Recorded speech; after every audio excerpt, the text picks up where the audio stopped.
fell to the floor. I know it should have been me, but I couldn't see you with no one else. But I'll believe it when I see you standing there. I'll believe it to tell you how I feel. Yeah.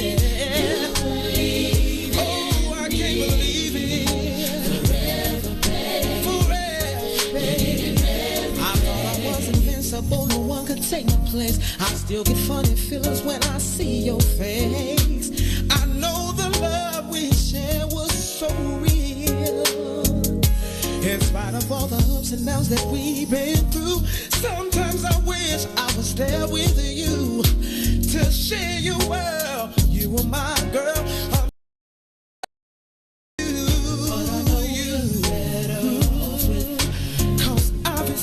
Wasn't meant to be. I'm so glad to see you happy. But you love and you know life goes on. We had to go our separate ways. You found someone for you, I found someone for me. Oh, but I believe when I see you stand. I believe it.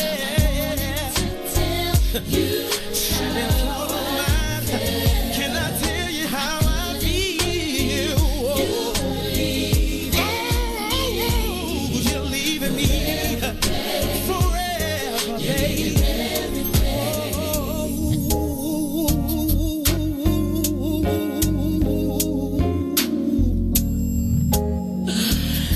Please, baby, listen here. See, I got down on my knees and I begin to beg the Lord, please don't let it be known. I love that woman. I love that woman. I see you standing there. Oh, can I tell you how I feel? You believe. Oh, I can't believe it. Forever, baby. Think it over.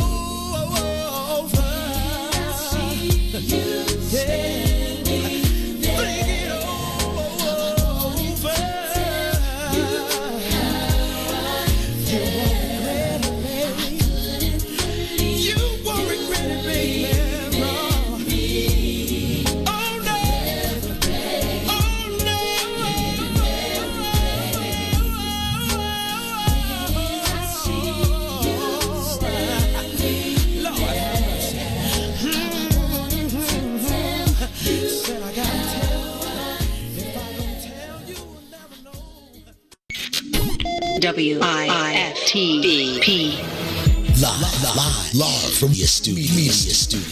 You're listening to Book of Dawn. Book of with Dawn Milhouse.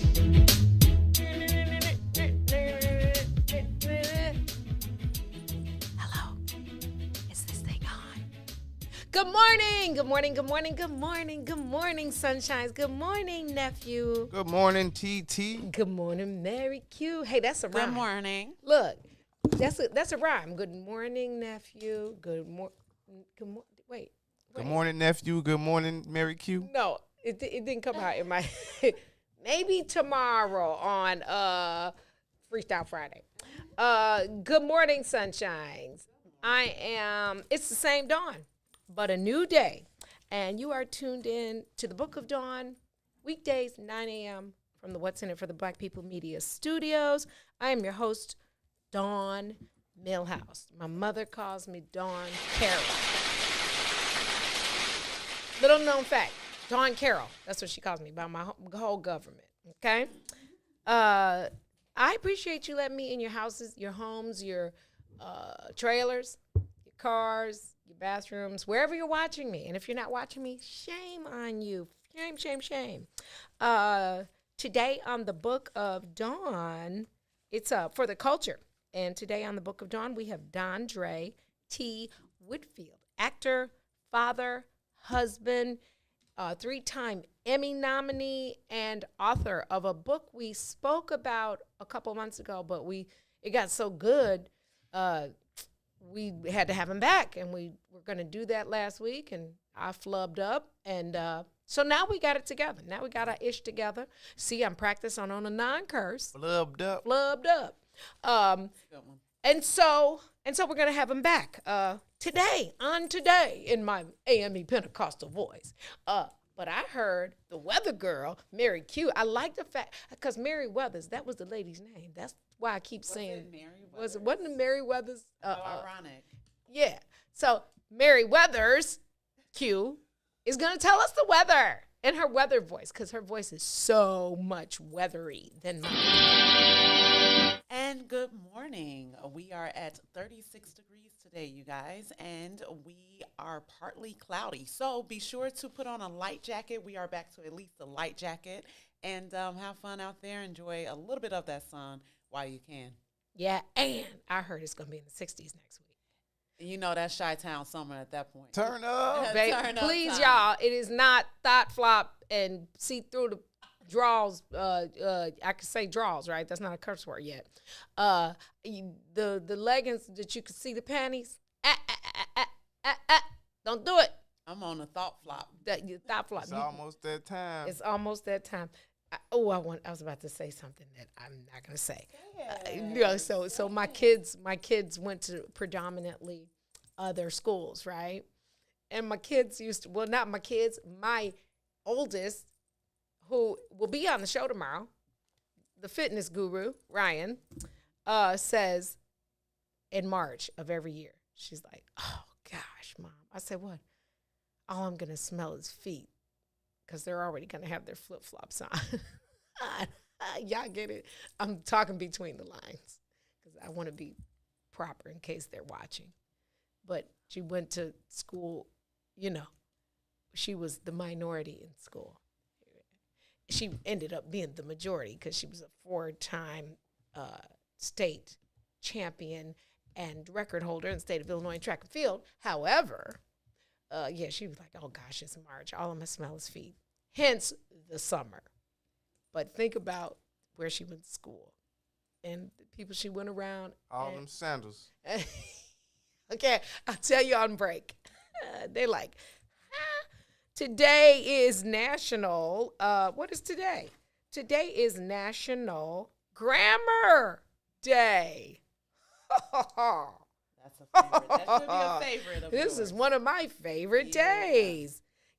Grammar. Somebody tell me what grammar means. Oh, and it doesn't mean speaking white. Oh, I had to swing on nephew from last week. Anyway, I'm gonna put a little twist on my word of the day, because I think we should talk about it. Because I definitely used to mess it up. It's kind of hard. It's kind of easy to mess up, but I got my ish together right now. So, it's birthday time. Is it birthday? It's birthday time. Guess who the biggest birthday of the day is for our city? It's Chicago's birthday. Happy birthday, Shy City. Happy birthday, Shy City. Come on, Thank you, Mr. Dusable, Jean-Baptiste. Happy birthday to Stephanie Pepper White. Happy birthday to Master Walker. Happy birthday, Sharmy Douglas. Happy birthday, Robert Coco Walker. Happy birthday to Andre Benford. Happy birthday to Holly Zabrowski. David Towns, Luther South Brave. You know what it is. Katie Caden, who was my baby girl's teacher in elementary school and was just on The Voice and killed it. Like smash, was one of the greatest. And Andre Benford. If I forgot your birthday, put it in the thread, and I'll make sure I say it tomorrow. Happy birthday, y'all. Thank God for another year, another day, another breath. Do something positive. Watch the Book of Dawn. Learn you something. Can I do the word of the day now? I'm going to do the word of the day, and then I'm going to go into that grammar thing. What's the word of the day? The word of the day. The word of the day is forsooth. forsooth. Yeah.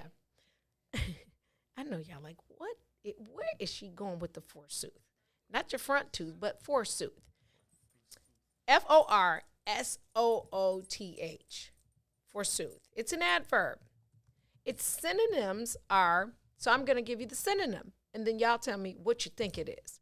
Its synonyms: certainly, unquestionably, undoubtedly, positively, without a doubt, beyond any doubt, beyond question, unmistakably, indubitably. Remember that word, indubitably. Indubitably. Undeniable, beyond the shadow of a doubt, and surely. What do you think forsooth means? It's assurance. I'm glad you said that. Remember you said that, okay? Forsooth is an archaic word, originally meaning in truth. Yeah, but now expressed to more commonly used to express disbelief. Like, you know what I'm saying? So, yeah. So, in truth. Do we have that in a sentence? You sure do. Go ahead. Open your mouth. You open your mouth around here, you're going to get you a job, okay? You sure do. You surely do. And while she is crafting her sentence, I have to find this note because I thought that it was important. I'm trying to figure out what the heck doodle I saved this under. Essentially, it was the difference in ensure, E-N-S-U-R-E, and insure. Because, you know, we say it, we mistakenly say insure, like ensure, E-N-S-U-R-E, as opposed to N-I-N. Right. Okay?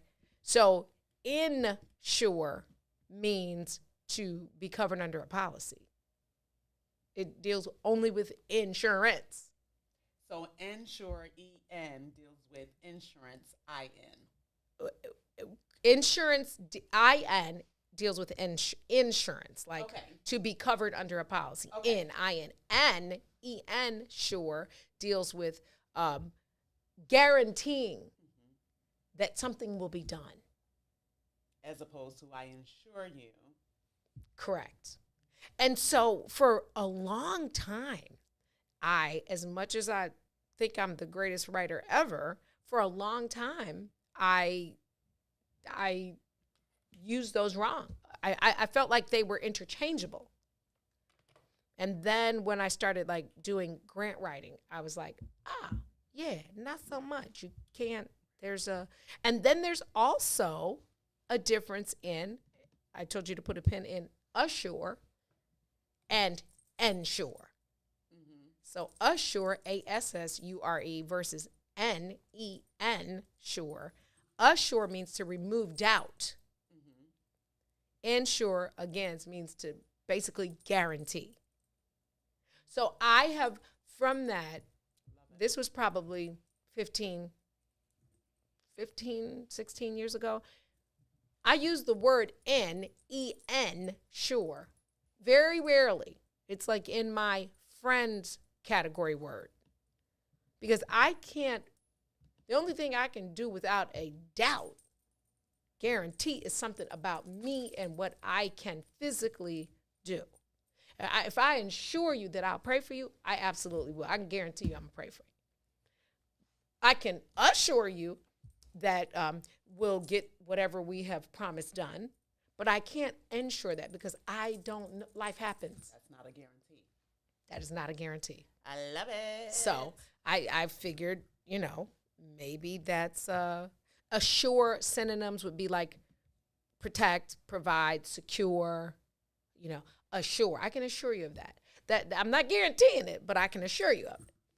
Ensure, then you have just stepped into some insurance problems because you've insured somebody that without a shadow of guarantee, you guaranteed it. So don't be walking around insuring people. Don't do it.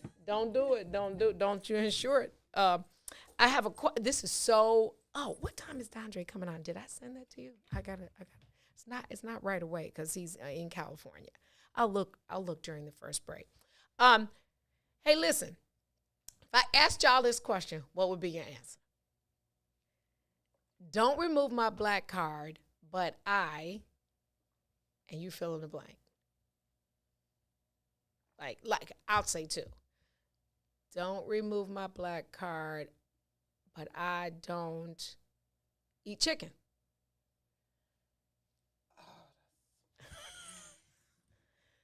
Well, nephew. Take me off. I used to think this would revoke mine, but apparently it's not a big problem. But I don't like thick women. Okay. Did that get my black card revoked? No, but yeah, well, thick is relevant because it's a new thick out here that's close a synonym of fat. I said it out loud. I meant it. Okay, because thick is relevant. I don't understand thick. Thick in the 80s. Let me tell you what thick was in the 80s to the girl with the big booty. Okay, me, girl with the big. Okay. Thick was well built. When you thick, you had, nice little piece of tush on your tail. It didn't have to be this big. It's kind of apple bottomy, like when Nelly made the song. Nice little piece of tushy, and that was what it didn't apply to top. It was all about some nice thighs, some nice yams, and a nice little cup. Thick now. Well, it changed that bootylicious. I'm not sure when it changed, but what I can tell you It got thicker and thicker and thicker. is I can tell you that. I can't keep up. Because thick, let's look up the synonyms of thick and see if fat is one. Because if not, that would be the antonym. Well, you'll hear, see, now I'm afraid of curse. Your task You might is well fat. get it out while we can. Your task is fat. That's a fat task. Right. Fat is not, I don't think fat, I have to ask a guy because we've never, girls don't look and say, oh, she thick. That's not a girl thing. So we'll have to ask the guys. Nephew is, what example, what you said, fat, is a fat booty, a thick booty, or is thick and fat different? What is thick and what's fat? Listen, if your stomach matches the butt, then you're not thick. Oh, wow. He always catches me off guard. I was not counting on that right now. Okay. This boy always catches me off guard when I'm not trying to laugh that hard. But I feel that in my soul. I'm glad you. I saw the picture immediately. Yes. Because one of my best friends, he like big stand girls. it. He'd be like, she thick. And I'd be like, bro, she's thick everywhere. It's not thick. Once it's everywhere, it's not thick anymore. Okay. I'm sorry, y'all. That's an absolute fact. I think that I'm over here turning red because that is hilarious. But it's all true. It's all true. Okay. Let me go to another direction because I could tell right now. Don't get me in trouble. No, you're going to get Someone me in said trouble. I'm thick fat. So thick fat. What? Thick fat. Come on, y'all. What's thick fat? In my unlover voice. What is thick fat? That's exactly what thick fat is. What is thick When fat? you got- Fat? when you- T-H-A-T? When you got the big butt, but you got the big gut. But folks pee. get it. Folks I get gotta into that. pee. It's all. gotta It's all pee. one love. One- You love it all. You love it all. Like everybody's got. Because we don't want to body shame. And all We're not that body jazz. shaming. Wait, Brandon say where the meaty woman Where at. the meaty woman is. Where they at? Oh, y'all. Hey, look. Yeah, I'm not body shaming because y'all know I want a booty. If you wake up tomorrow and say my booty thick, I'm gonna be a happy freaking camper. Well, I like. But my stomach, I definitely don't want it to be the same size. I was gonna say, just start eating a lot. No. Wait, did you sleep? Hey, do you need to sleep? You gotta work all day. I think I got too much rest last night. Probably. Me too. I actually went to bed at 9. And then at 5 when I woke up, I was like, I'm not getting up. And then that's why I was running late. But okay. I woke up at 10. I Who, mean, I went at to sleep at 10. 10. 10. Good, because if you went to sleep at 10, you'd be the fiddler on the roof. I'm so glad you feel. You don't feel me, you feel me, because God feels me, you feel me. You dig? Feel you. Feel. Hey, listen, y'all know in my head, you know who my sister is in my head, right? My blood family in my head. I've said it like 90 times. Cardi B. Cardi's actually like my little cousin from down from the way. Cardi, my little cousin. But in my head, you know I'm a Jackson, right? Yeah. Oh, heck yeah. They had 11 kids. And I was one of them. Me and Janet actually were twins, but we were born 8 days apart. 9 days apart. 16. I see the resemblance. Yeah, for sure. For sure. And she thick. She slim thick. That's what I want to be, slim thick. Slim thick. That's what I want to be, slim thick. I just want a big booty. That big old booty. I want to be able to dance to that song and be like, and mean it. Did you see the look on my face when I shook down, when the booty shook? Yeah, you mean it. Yeah, I'm not. Meaning face. That's my meaning face. Tia says, she asked the question if do you think that Ron is in a minority? Yes. Oh, probably. Prolly. Probably. Probably. Yeah. Listen, Janet Jackson, who is one of my favorite performers. I love the whole clan of Jacksons, but Janet, the baby child of Joe and Catherine, next year will celebrate the 40th anniversary of her first album. She also, it was announced last night that Lifetime and A&E will simultaneously broadcast her documentary. It will come out next year, and they have been given unprecedented access to her life, to the burial of her brother, just to her personal life, to her marriages, to her 7-year relationship with Jermaine Dupri, just all of it, the rumors, everything. And I'm excited about it because I am a Janet fan. Janet is in my like Frankie Beverly, Earth, Wind and Fire category. So I don't care where they are in concert. I would like to go. I don't care if I have to fly there and go. She's a worthwhile cost of business to see in concert. Now I will tell you this: when she first got married to the guy, I think Wasim is his name, the guy from where is he from? In the Emirates. He's from the Emirates. I don't know exactly which country, but and then became, covered up. She did one concert where she was fully covered, and it was not the best for me because I've seen her at full concert back in the 90s when Escapade and Rhythm Nation and all that. The concerts were insanity. It was like you left there tired because it was a set change between every song. It was amazing. Like the Escapade, it was a full carnival. Merry-go-rounds. It just was insane. But she's back because I saw her not last year, 2018 in Vegas. Baby, she was the Janet I remember. And she was more demure, but not like she was when she was still married. So she was still covered, but she was sexy, like beautifully covered. Yeah, man. It made you you knew just her vibe and her talent and her confidence as a mother and a woman. Girl, some men probably thought she was naked. That's how good she was, which is a whole nother conversation, right? But yeah, so her documentary titled Janet will be coming out next year. And her first album was released in 1982. Me and her, we're 16. Because that's my twin. 1982? She was 16 years old when her first album came out. That was her first, that was the contract under her dad. She had 2 albums under her dad, which did mediocre. And then Jimmy Jam and Terry Lewis in 6 weeks turned her into the number one 5 times plus platinum artist. Yep. You think that plays a role in the fact that she got away from her dad?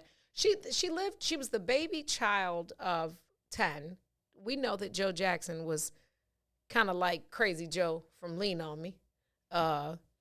And there are reports, and she's even said before, like on Anderson Cooper, she did an interview some years ago with Anderson Cooper, and she told Anderson that her dad was so emotionally unattached by the time she was born that he never allowed her to call him dad. She had to call him Joe. So I think that, 10 babies later, a lot of industry stuff later, I don't know what he was going through. May he rest in peace. I don't want to no, he's alive. Maybe is he alive and the mom died, or vice versa? He died, right? Take a break. But in the meantime, while we're on break, I want y'all to tell me y'all favorite role, Janet Jackson, in a movie or a TV show. I'm telling y'all mine right now, so nobody says it before me. Penny. You stole mine. I love Penny, and I do like Different Strokes. But we'll take a break. What role did you love Janet the best in? This is the Book of Dawn. We'll be right back. WIIFTBP,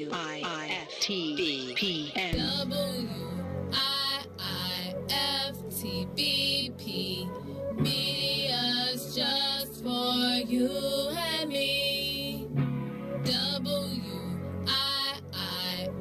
WIIFTBP, media's just for you and me.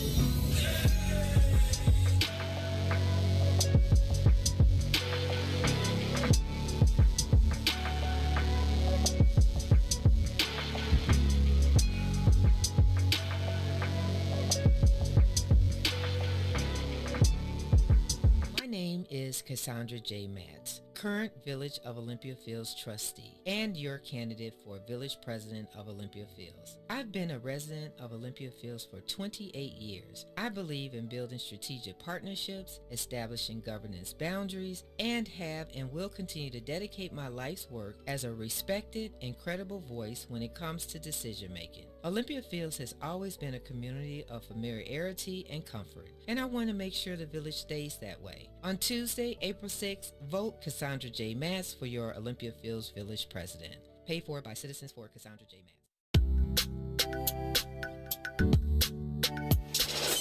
Sissy's Taco Bar Pop-Up is back with more hours and more days. Check them out at their new pop-up location at The Woodlawn, located 1200 East 79th Street. Sissy's Taco Bar offers authentic street tacos infused with international soul. Now every Tuesday, Thursday, Friday, and Saturday at The Woodlawn from 12 p.m. to 7 p.m. New vegan tacos have been added to the menu too. Visit sissytacobar.com for more info. Yeah. Ooh. I miss your kiss. Oh, your kiss is one of a kind. It feels so nice. Girl, you do it right. I miss. Ooh. Oh, girl, you don't go too fast. You take your time. Just how I miss. Hey. Oh, you kiss it, then I'm drifting off your love. Keeps me floating, girl. I miss. Oh, and ooh, it feels so good. I wanna come down. Girl, I'm missing that love. Come on. Ooh, babe, I'm missing all those kisses. Baby, bring those lips to me. Oh, babe, I'm missing all those kisses. Baby, bring those lips to me. Come on. Oh, when you're not around, girl, I'm tweaking. I swear I be hearing things. Oh, yeah. Ooh,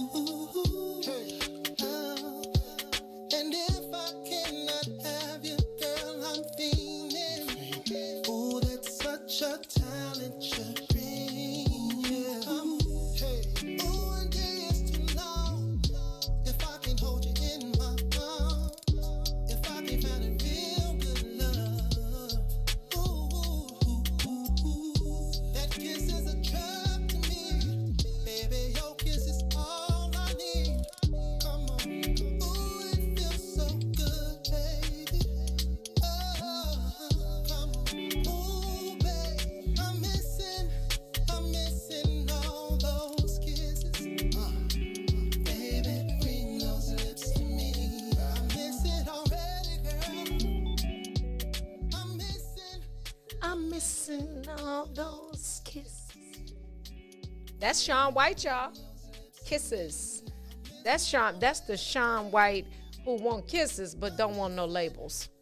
I always have to crack on him for that. Either way, all the songs are dope. Yes, welcome back. You are tuned in to the Book of Dawn from the What's in It for the Black People Media Studios. We are for the culture today. And so we're talking a little bit about Janet Jackson, because then we're going to chat a little bit later with Dondre Whitfield. I don't know how many of you bought the book. I know you bought it, and you brought it as gifts, Mary. And I also know some of the other viewers purchased it. It definitely, this is a gift book for me too. Like the same way I felt when I read Sidney Poitier, A Measure of a Man. That became my gift that year, because I think anything that... Is it that bad? Yeah, your mic. Oh, man. We good? Go ahead. So my brother had watched a little bit of the show last time, and he was like, "Wow, there's a lot that's being said." And I said, "Do you want me to get you the book?" And he was like, "Yeah, I want to read that." And I was like, "Oh, good. So I think it's definitely a gift book. I think I have a few. Brandon Tomlin says he listened to the audiobook and he thought it was good as well. I told you I read the book and did the audio because some of the translation I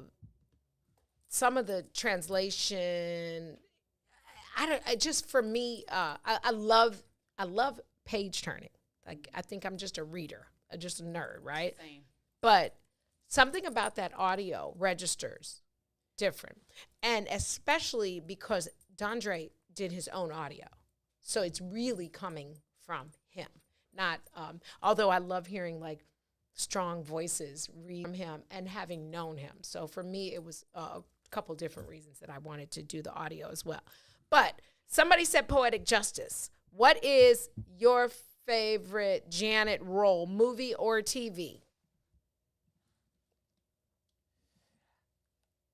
I am actually. I know I took yours, nephew. You could say Penny too. I like Penny too. I'm also thinking about the Tyler Perry films. Oh, because I thought that presented a new Janet. I forgot about those. I could.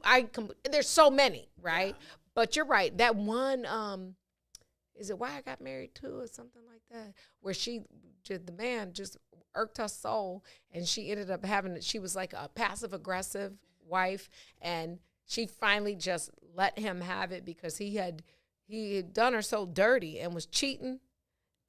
What was that? And then she came in. Girls. She came in and broke all the furniture, and he was like, "Whoa, look it up. Look up the Tyler Perry movies. Do you remember that Tyler Perry movie? It was a bunch of married couples. Yeah, they was on the retreat. Yeah. And the old couple got married, and then she came home. And he ended up dying. They lost their child. And when they lost their child, she became like so hurt and built walls. She never really dealt with it. And he ended up stepping out. And then she ended up crumbling and losing it and went hamburger and French fry on the dude. She was Happy Meal. So that would be Why Did I Get Married? Why did I get married? Okay. Yeah. It was. That came on. Why did I marry? Yeah, that was good. That was good. That was a good one. Not my favorite, but I think I'm who was she in Different Strokes? What was her name? Was Charlene in Different Strokes? In Different Strokes, I don't know that I care for that because that just seemed like a placeholder type of role for her.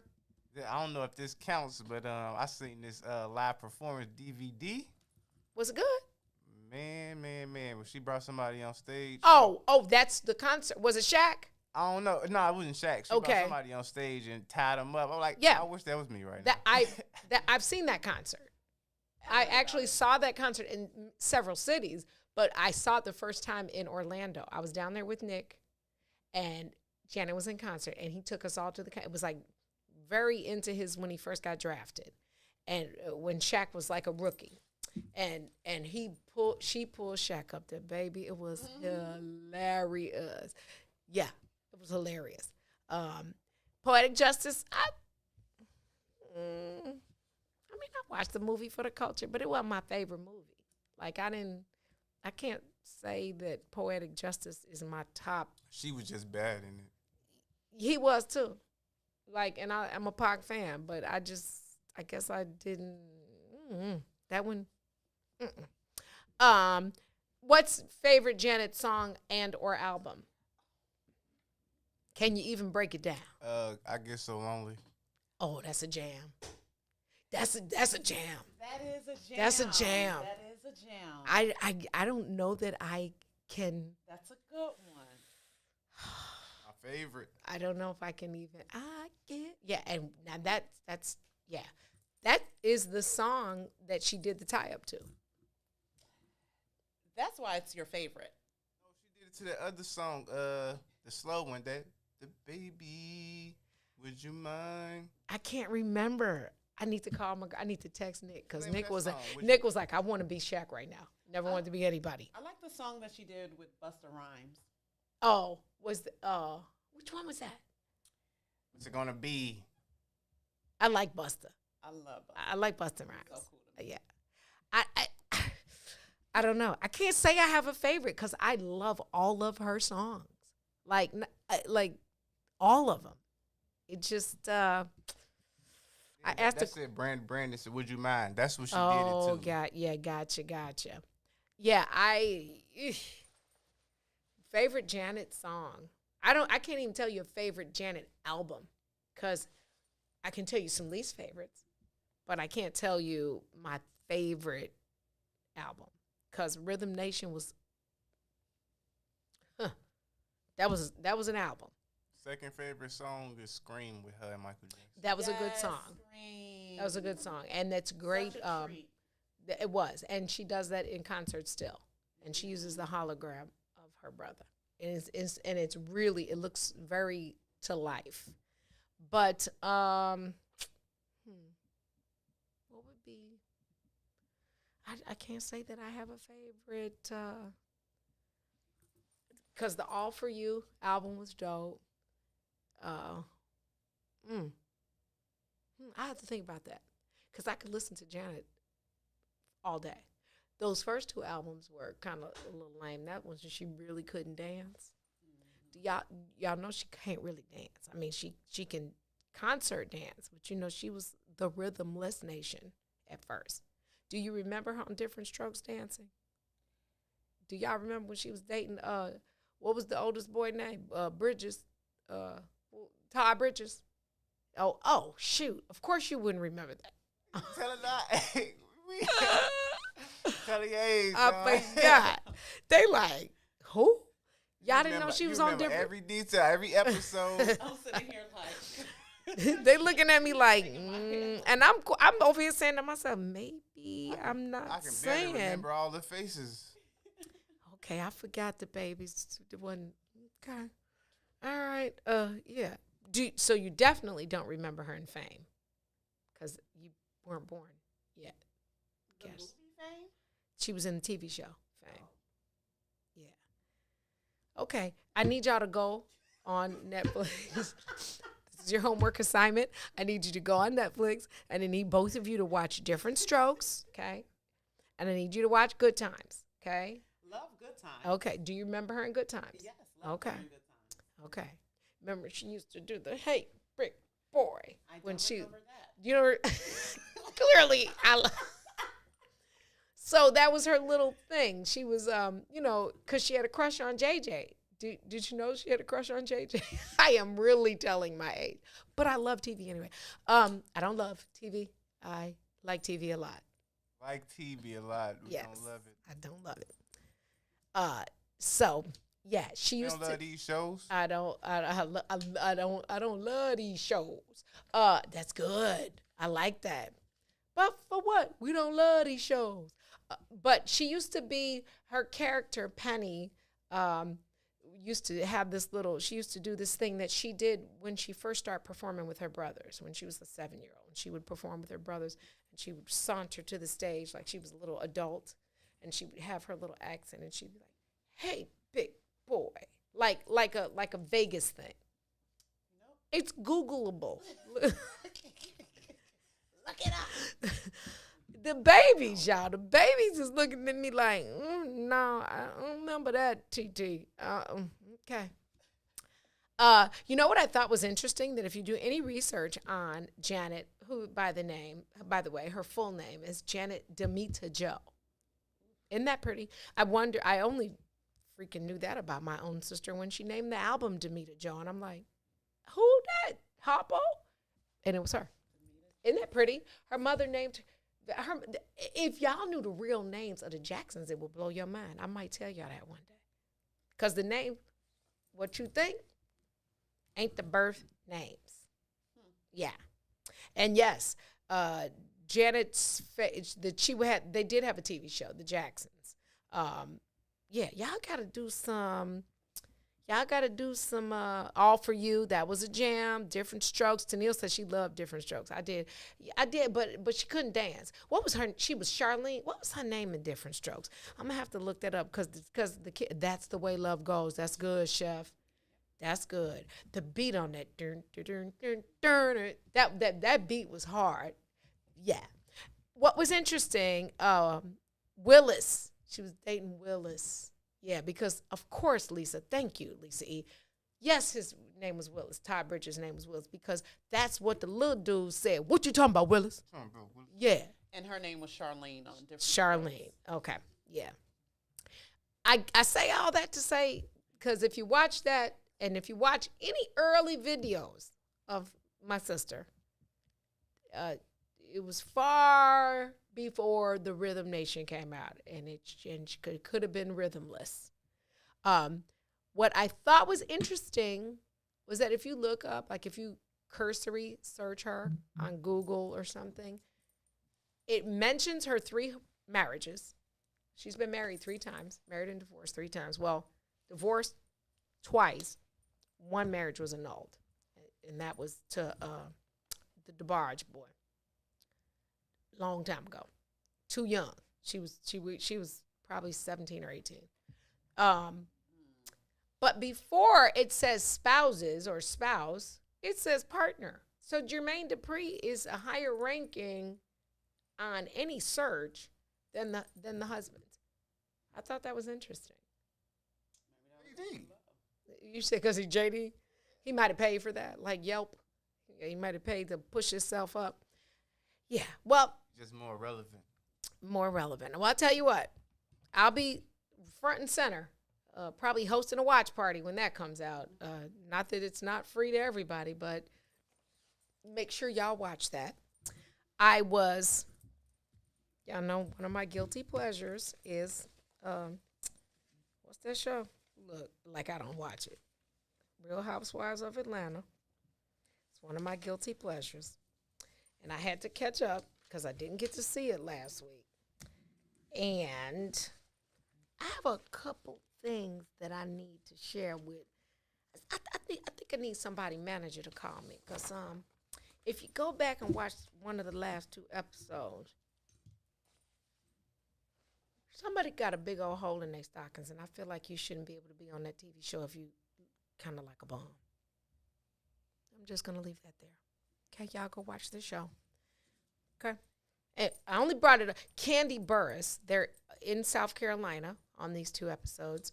Candy gives what's that called? A bachelorette party for Cynthia. And she does her candy dungeon thing. Like, back in the 80s, we used to say she a freakazoid. Candy a freak. Like, but she's a attractive, money-getting CEO, and she can do whatever she do. Okay? She can swing if you want to. I swing on swings at the playground, okay? She decides to do a dungeon party. So she has all of them dress up in clothes. Those clothes, right? Okay. Fishnet, black panty, hose. Them, hose. H-O-S-E, not hose. Okay? And she is the mistress of the house.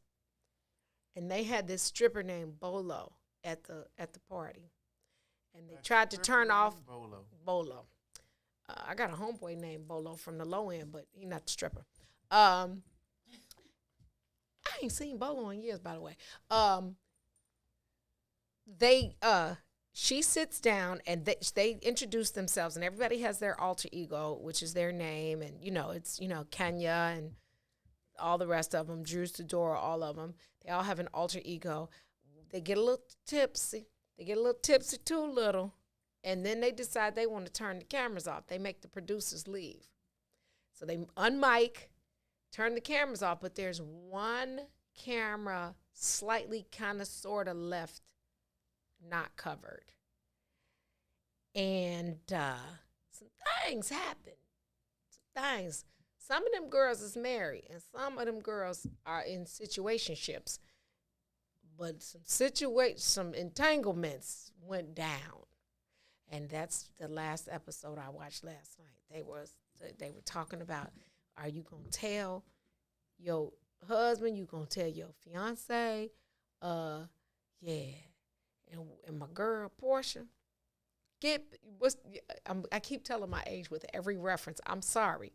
This is hilarious, but I was about to say, get busy, yo. But y'all don't remember that rap song, do you? Okay. Dawn. Okay. I'm going to have to have y'all come listen to. Y'all don't remember that rap song? I'm going to play it in the break. Jesus, somebody.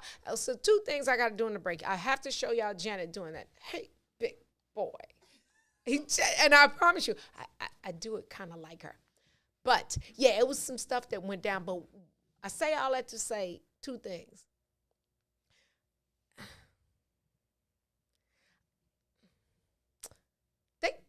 What's the standard for being on a reality show? Can you just be a bum? It's all scripted anyway. I know, but some of them girls really have some stuff, and some of them are bums.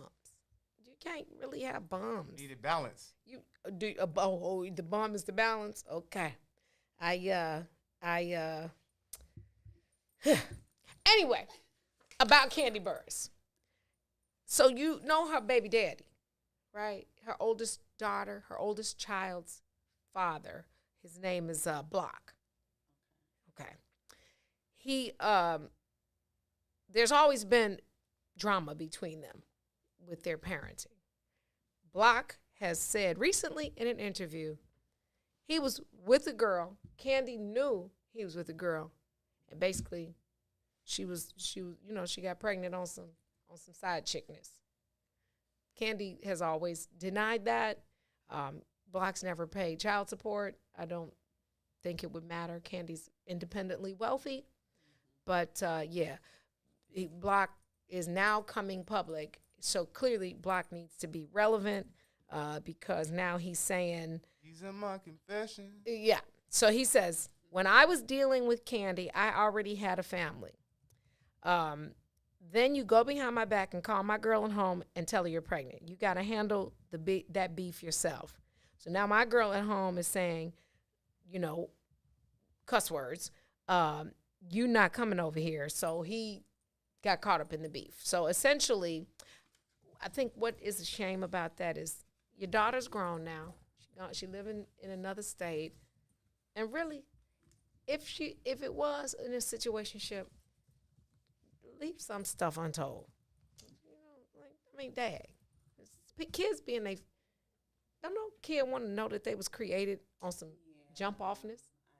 Nobody wants that.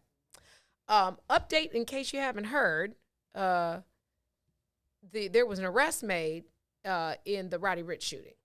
Did you know that? Didn't know that. Rapper OMB Peasy. About that name. That would have been an arrest for me right there. What the heck kind of rap name is that? OMB Peasy was charged in the shooting at Roddy Ricch and 42 is a Doug, D-U-G-G, at the music video. In Atlanta, he is from Alabama.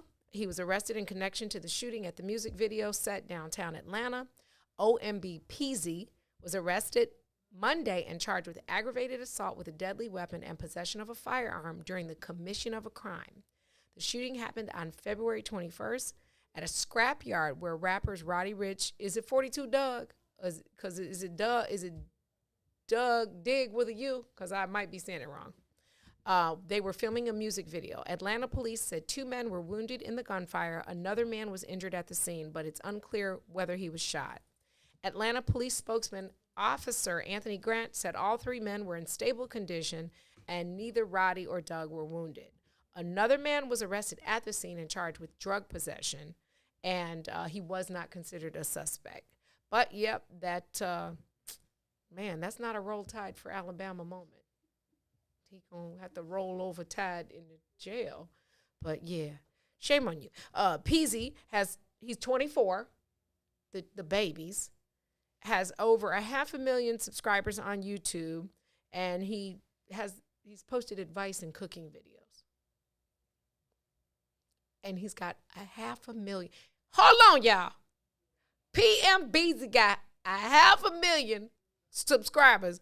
He's 24, and he's cooking and giving advice. And I ain't had 1,000 viewers ever on the Book of Dawn. What the? You gotta go shoot somebody. What? Do y'all just need me to cook and talk country and give advice? What the? Look, I'm practicing not cursing. What the? 550,000. Did y'all go even like my charity Instagram page like I asked you to? Probably not. Jesus.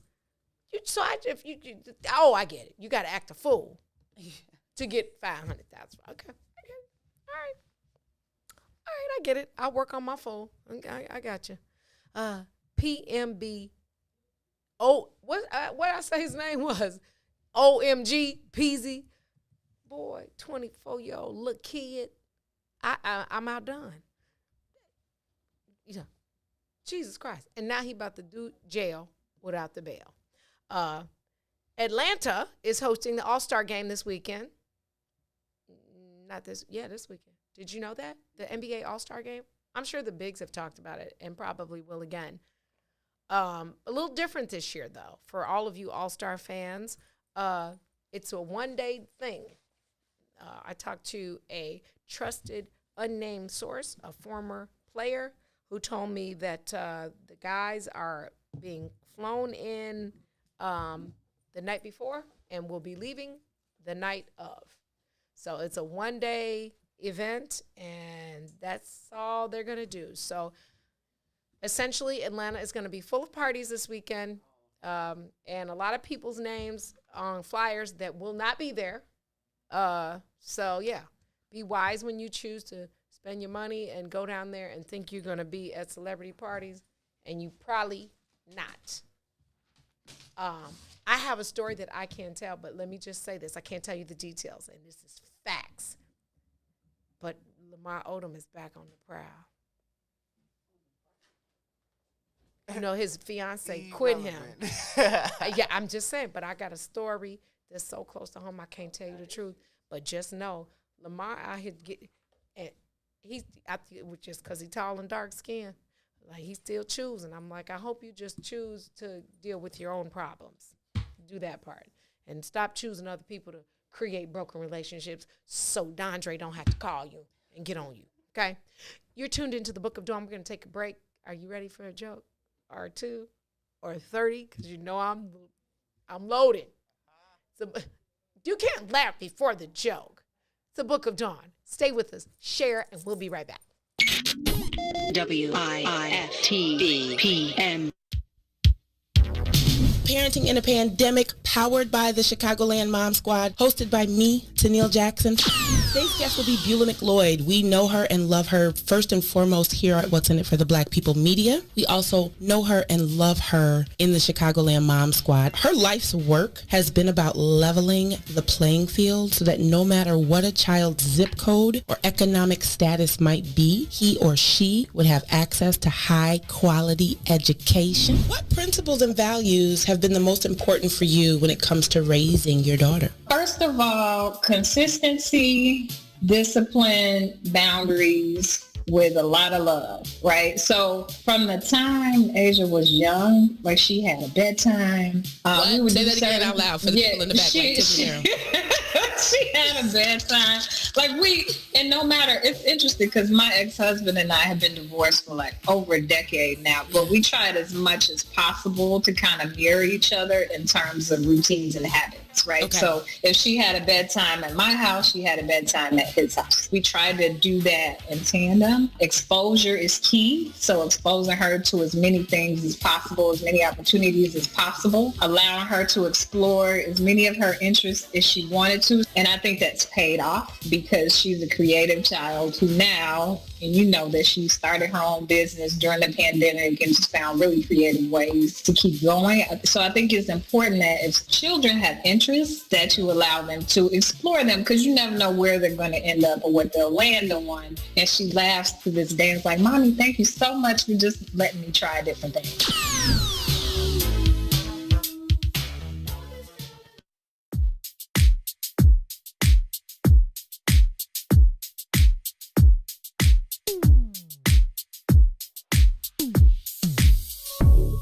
I don't know what you did, but you did it right.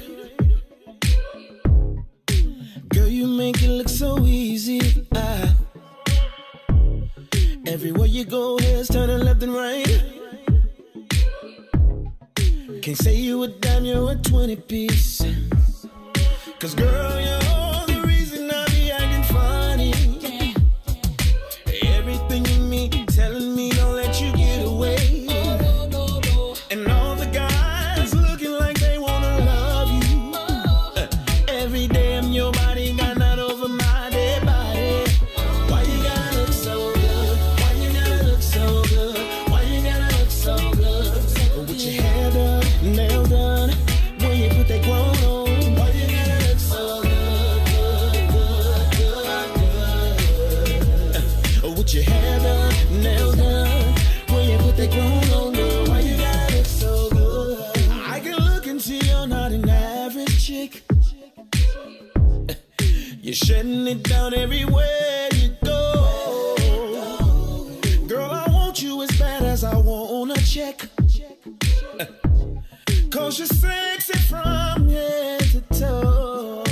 Girl, you're the reason I be acting funny. Everything in me telling me all that you get away. And all the guys looking like they wanna love you.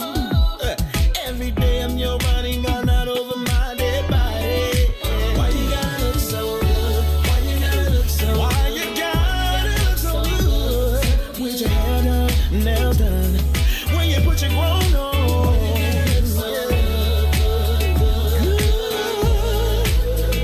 It's something about you when you put your grown on. When you're waking up straight out of bed, girl, why you gotta look so good? Oh, when you're at the job, just taking a break, girl, why you gotta look so good? In the club, turning up, why you gotta look so good?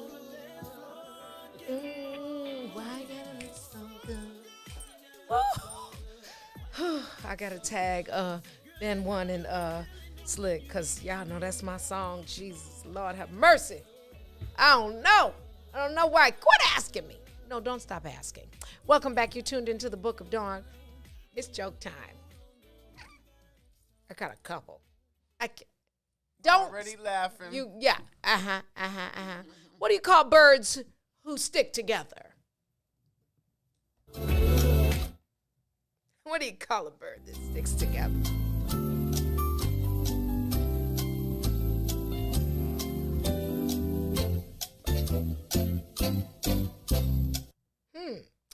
What do you call birds that stick together? Wingman. Oh, that was a good guess. That's a good guess. You got a guess, Mary? Not at all. Birds that stick together are Velcros.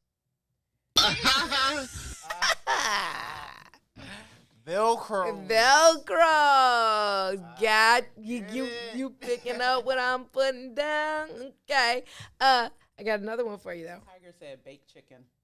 Oh, that's good. That's good. That was good. Okay. Y'all making new jokes with my old ones. I appreciate that.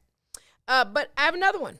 What's green and fuzzy and would hurt if it fell out of a tree? No, back up. Back up. I missed a word. What is green, fuzzy, and would hurt if it fell on you out of a tree?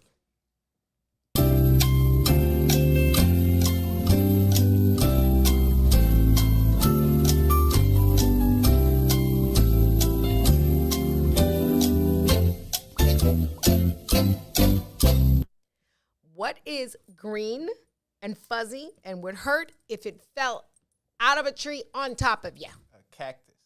Oh, you don't play because you a pool table. It's green. It's fuzzy. Get it?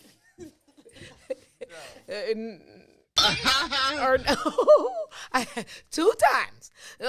One time. Yeah. Okay. Well, forget y'all.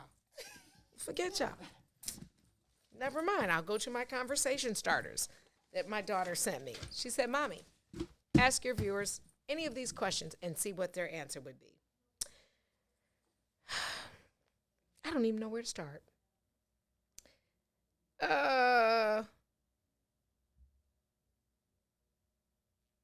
What's an incredibly common thing that you've never done? Skydive. Not common. Is it not common? I don't think so. Yeah, you just went over to Bougie Street. You went to Bougie Street. Okay. What's what's an incredibly common thing that you've never done? And I can ask you another. We can do 2, right? We have time to do 2. Yeah, that's a good question. That's a good question. Let's see. Had kids. There you go. You know, we just had that conversation. You're right. Yeah. Especially. That's a good one. That is a good one. Yeah. Did you come up with one yet? I'm bougie. Yeah. But Brandon said bungee jump, so that's kind of in the same lane. Bungee's a little more common. Isn't that That's skydiving? really common I feel like either. skydiving. I It's do. Not really common. I do because you can do it indoors now, certain places. It's the same as skydiving. Same as skydiving. No, that's like I fly. That's different. I fly is not skydiving. You're not going from the top and getting on. Don't you have to be in the actual sky to dive? Feel what it feels, what it's like though. Well, you get the rush. I've done iFly. Have you done iFly? I've watched. Girl, listen. I had as coordinated as I am. I'm not. Me and the kids went, and I was just like, yeah, I can't hold my body weight. The man kept saying, because you're not supposed to hold your body weight. I was like, but it feels weird.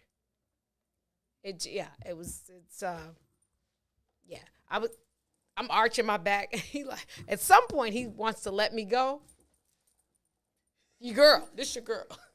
Because I felt like the kid in Willy Wonka in the Chocolate Factory. That's what I felt like. I was what like, else I've never done? What? I've never been to a concert. Ron, get the GTFOH.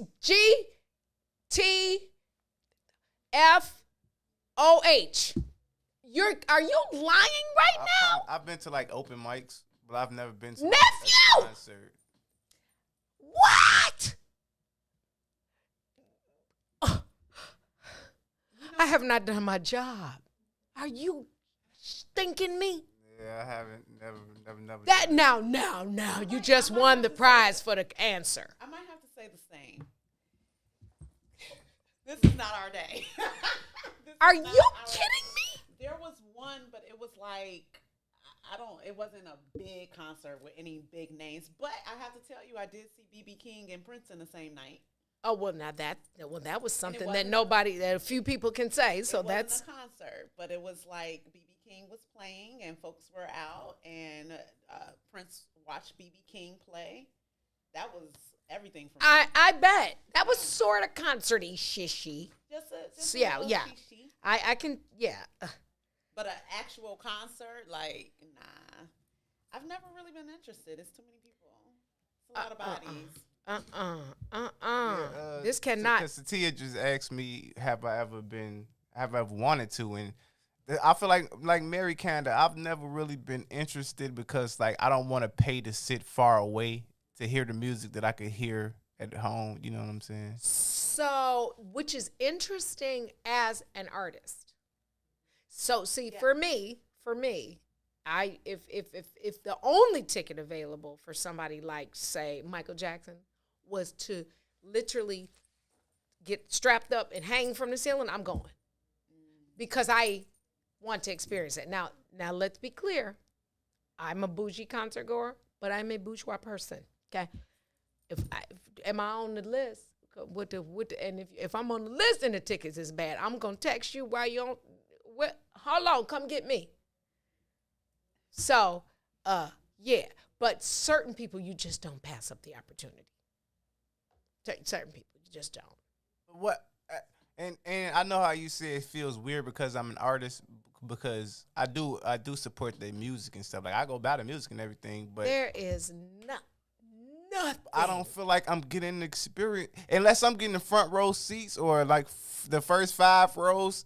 Well, actually, okay, so let me tell you this story. When Yeezy and Jay-Z came to Chicago,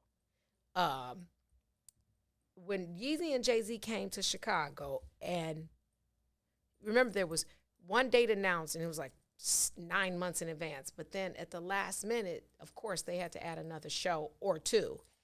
So they added another show that was before the original date. And me and Candace went to that concert, and we found out for certain concerts, it's relevant where you sit, right? Mm-hmm. So when I saw Stevie Wonder, I was in his sweat line. I'm in the front row. I've also seen Stevie in the 90th row, and I've seen Stevie in the 4th row in New York, in Lincoln Hall in New York, and I've seen Stevie from the VIP suites. There is a different connection to the music when you are in those couple front rows, but when we saw Jay-Z and Kanye, we were on section 110.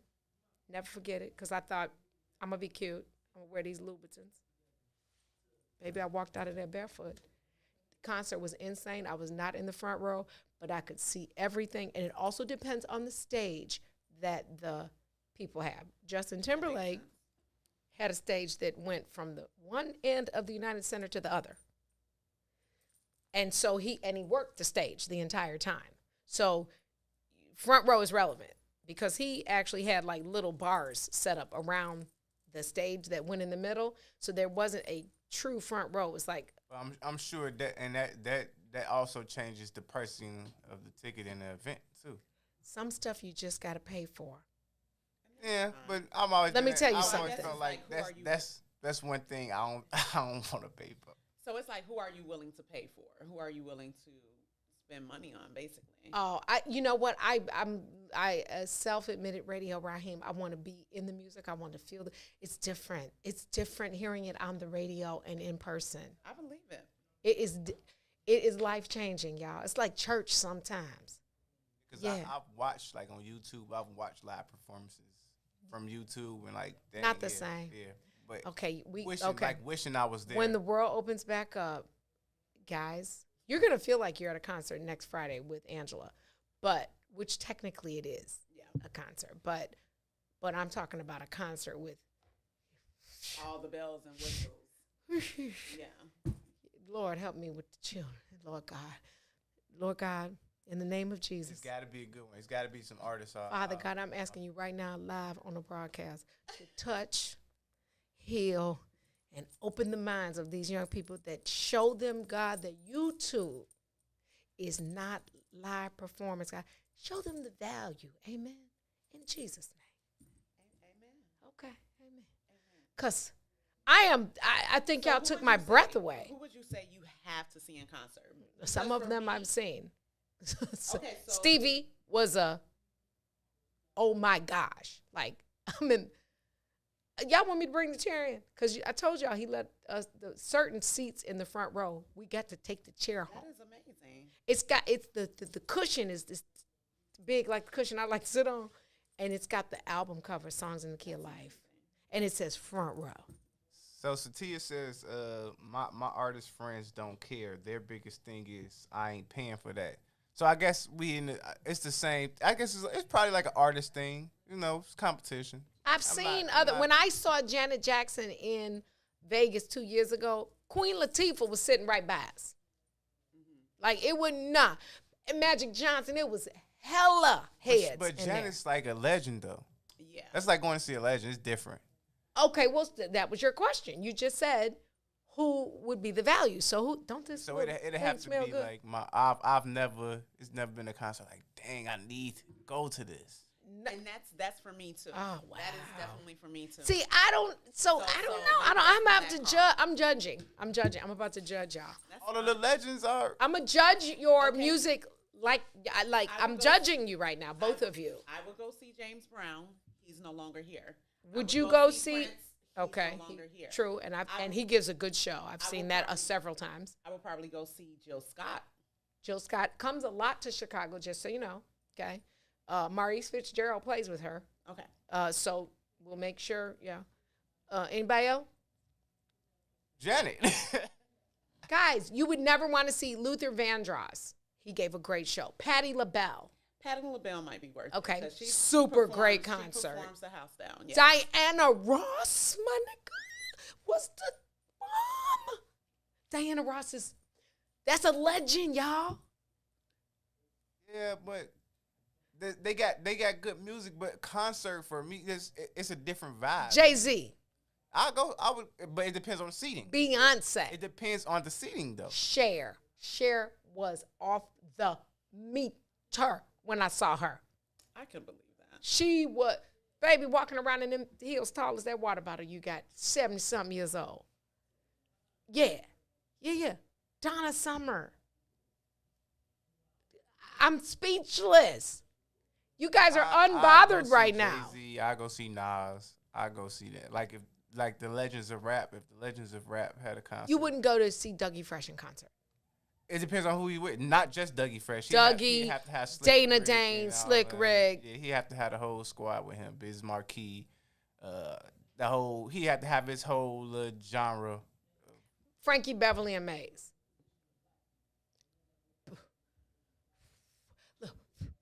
They making me labor breathe, y'all.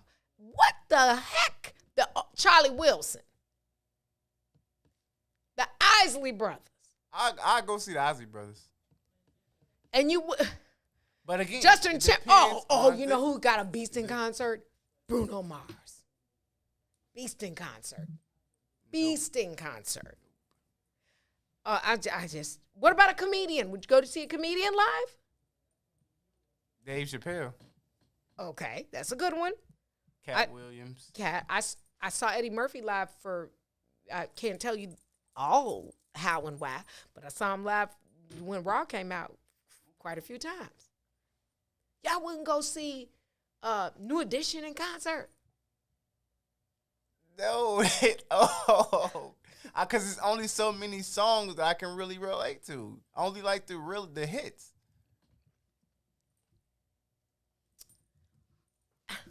I'm speechless. If they start going through their catalog and playing like all the songs from the album, I'll be lost, because I only know like the singles. Because you only know the singles. I got to get y'all music weight up. Y'all music game is like my booty. Small. But I'll listen to all those people that you naming though. I just wouldn't go pay to go see them when I can listen to them. You heard what I said, right? Y'all music game like my booty. Very small. Well, you remember that question that you asked earlier about if you get your black card taken away and all. I kind of land in that area because as far as like rap music and all of that. You don't do rap? Not really. You count me out. New Edition song. You have to count me out. See, you just, in your inner self, you want to go. You just don't know that the songs are in there. They might be, but I'm not turning on the radio or pressing the button to hear anything. You don't listen to radio? Black card. Black card. We can put it down to the green card. I ride in the silence and meditate and pray. Chef Satia said Mike Epps was the worst she's ever seen, and she walked out. I seen him. I struggled a little bit with Kevin Hart when he's funny, but he's not Eddie Murphy funny. And I think because I've done some of the greats, it's difficult for me. I don't like Kevin Hart. I do in movies. I saw one of his. He's okay in movies. Yeah, he's saturated. Chris Rock used to be funny than a mug in concert before he stopped cussing. When he stopped cussing, I was like, I'm good. You know, something about the cuss words just hit different. Like, you tell a joke, a clean joke is like, okay. Why do you think that is? I don't know. Them cuss words make stuff funny. I wonder if that's why we all cuss anyway. Maybe because we think it's funnier. It's an extra stress on it. Put a little salt, a little mild sauce. Okay. What's the best event then you've ever attended? Since y'all don't go to concerts. What's the best event you ever attended? Comic-Con is always dope. I go to Comic-Con. That's the thing used to be At the McCormick yeah, place. with the comic books, right? Yep. Yeah. That's huge. Yeah, I go I try to go every year, almost every year. You know if that's happening this year? Probably not, because I think that's a spring thing. And so I know that 2 other of the trade shows just canceled. Yeah, I think might they're not kind of because doing of it this COVID. September-ishness stuff. So they might do the race from there again or whatever, but I don't think anything that's supposed to happen in spring, like the restaurant and all the early spring shows, are going to happen. But if everybody gets the vaccine, have you gotten the vaccine yet? Have you? I'm not getting no vaccine. Yes, you are. The hell, you ain't. Oh, was that a curse word? Yep, I said That's not a cuss word. Okay, best event you've ever been to. I'd have to say the BB King and Prince. That's a one of a kind experience. It's one of my tops, yeah. Yeah, that's one of a kind. Definitely. That's I can see that. That would be like Lisa E said, the All-Star weekends. She no lies told there, cause It's my only event. not the best, but definitely in my top 3, Lisa. Like, yeah, y'all have to, but Miss Lisa E, you can't really answer the question because just like I can't really answer it because they don't know how we used to attend those events. Like, so to nephew's point, when you plugged and you walk in that mug in the front door, It's different. it is different. Party. Yeah. It's a different party. And when you're looking at the people look at you from the other side, that's different. Yeah, I don't want to be in them places until I can be there like that. But you gotta learn what the other side is. You can't because you'll know both sides then, and you'll understand the value. I just happened to do it at a very young age, so I never knew the other side because I was becoming the outlet at 17. But I've done open mics and stuff, so I know as an artist, I know what it's like. So for both sides, so But you were the artist. Yeah. But you weren't watching an artist. I'd rather be there that way. All right, another question for you then. Since events and concerts, I feel like I'm playing bid whist. I'm losing right now. Let's see. What hobby would you like to do that you think is a lot of fun? I like horseback riding, and I like to do more of that. I think horseback riding is actually pretty cool. Yes, Sonya D. Berry, Jack the Rapper. Now, I bet you would have went to that, nephew. Jack the Rapper convention used to be in Atlanta. One year it was in Orlando. It was a music convention. And baby, if you wanted to be in music, you go to Jack. And it didn't matter if you were on the inside of it was like going to the Essence Music Festival, because at every level, I think I had a conversation with one of our guests last week. We were talking about Essence Music Festival, and you can, and the access is different. So while in the big concert, you definitely have from row 1 to 1 million, but in the super suites, those are small, 25, 50, 100 max, and so the artist is right in the suite with you. It's like a super suite would be like the size of this studio with no walls in the inside, and so the art and the stage is where you are. So that's how close you are. So the super suites was a very different experience. That's dope. And it wasn't like B artists. It wasn't like main headliner and then level C dude them. It was, all 8. You had like Kumo D. You had famous other artists, just not main stage people, because they can only do so many main from a budget perspective. I do want to do South by Southwest in Rolling Texas. Loud. Yeah. That's in Texas. Yeah, that Jack the Rapper was the precursor to that. Oh. So imagine South by Southwest on steroids. That was Jack the Rapper. The whole city. And it was music.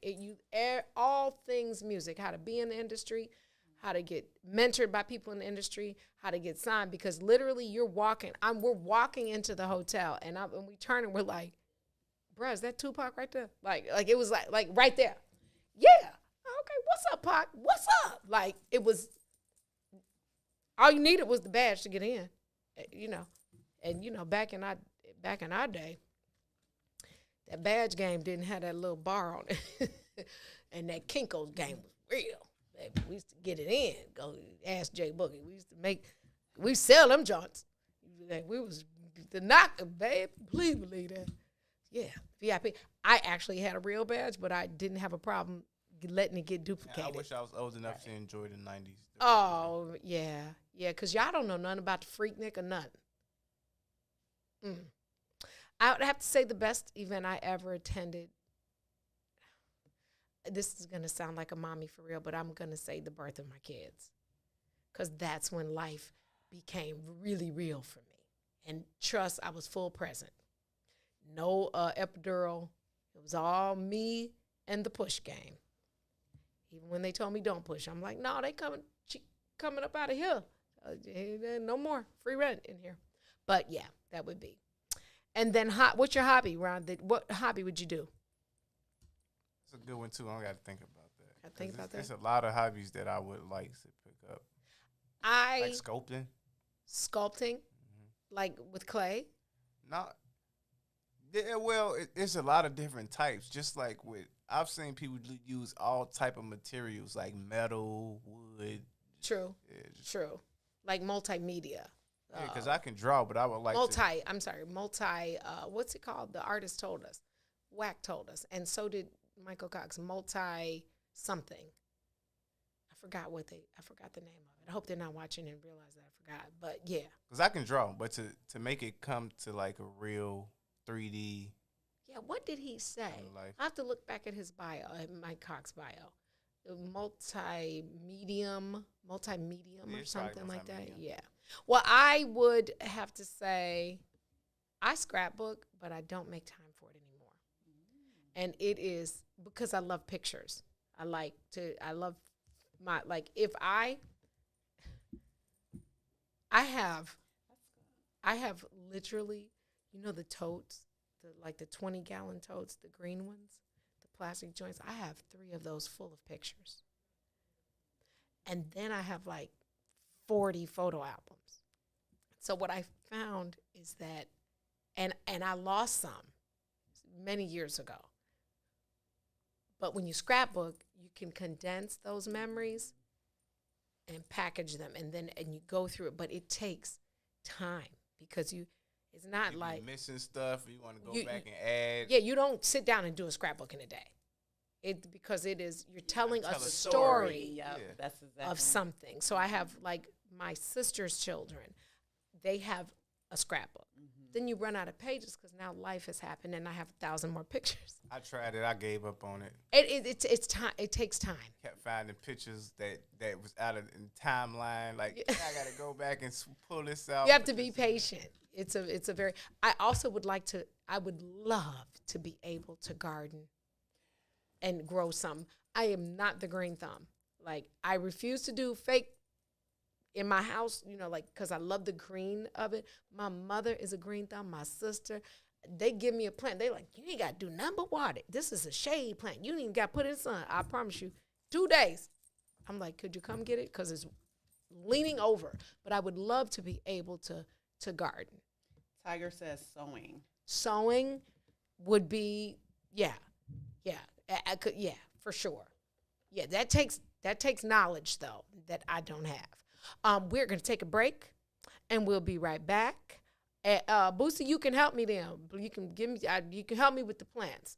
Yeah, I haven't learned that in COVID. I can't tell you. I learned how to drink more champagne in COVID. No, I didn't. I learned more than that. Stay with us. This is a Book of Dawn. We'll be right back. WIFTBPM. Chicago Legal Network is the collaboration of attorneys that concentrate in many areas of the law most needed in Chicago neighborhoods. The CLN lawyers focus on personal injury, criminal defense, and other issues. The CLN lawyers all average over 20 years of legal experience and are dedicated to helping the Chicago community. The Chicago Legal Network is committed to developing black lawyers through mentorship and co-representation. So if you were injured in a car accident, slip and fall, or injured on the job, or you need assistance with criminal defense, including driving violations and DUI, check out ChicagoLegalNetwork.com for more information or call 773-912-3545. 773-912-3545. Shop at Black-owned and operated Solo Beauty, where you are appreciated and respected. Located at 8158 South Cottage Grove, Solo Beauty can supply all of your black hair care needs. Solo Beauty is open from 11 a.m. to 8 p.m., Tuesday through Saturday.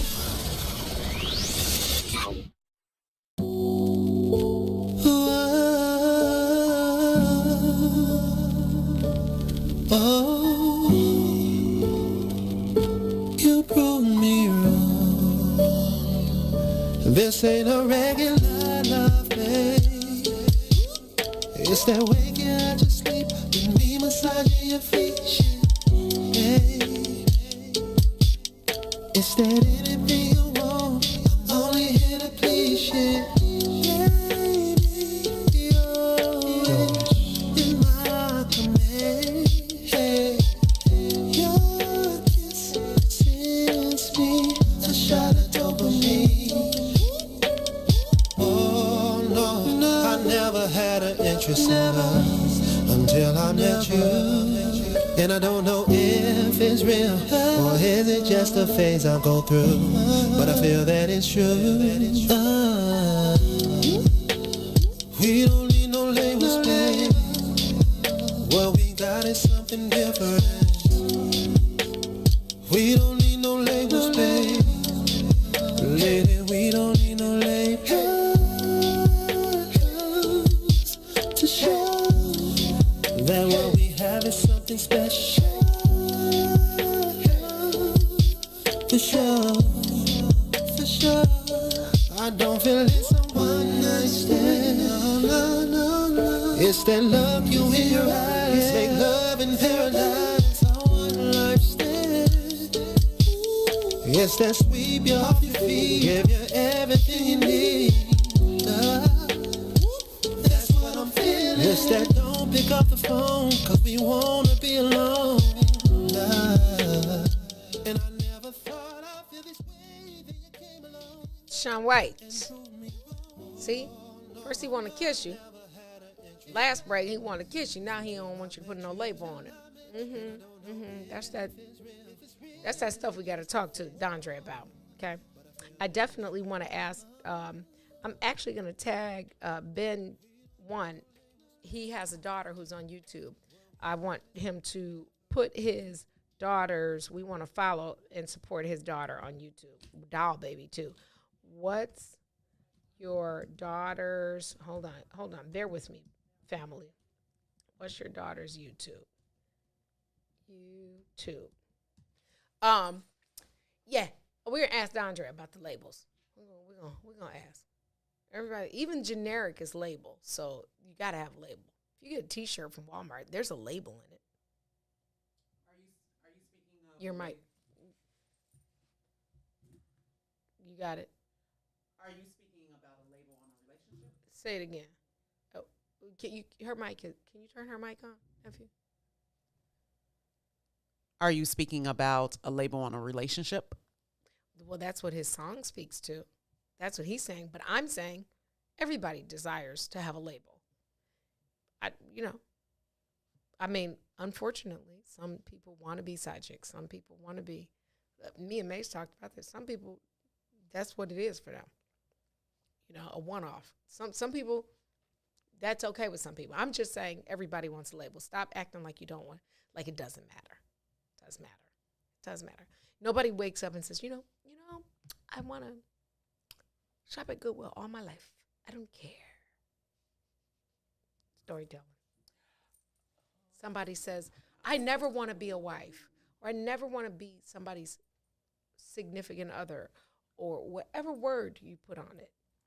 Everybody has something they want to be, or buy, or wear, or eat. Hell, you go for labels in the supermarket. I certainly do. Like, I'm not going in the supermarket and buy Aquafina. So you're saying labels are necessary? I'm saying they're a part of life. And I don't know that I know a person humble enough not to have a preference of something. Okay, this is a label. I'm not gonna drink. I will swallow my own spit before I drink Aquafina. It's nasty. This is my label choice. I'm saying, don't just associate label to clothing. Label, everything has a label. This network has a label. And I can choose the preference of the network I want to be. Like, everything has a label. So, and everybody wants one. And like I said, there's levels to it. There's levels to labels, in relationship, in clothing, in everything. Career, absolutely. People strive and go to school, to higher education institutions, to have labels. Those little initials behind your name, that's a label. So that's what I'm saying. And yes, Tiger, all water does not taste the same. And I wish that you could say that louder for the people in the back who keep trying to tell me that it all does, because I promise that Aquafina tastes not like it's been through a process. And I need it not to have a taste, actually.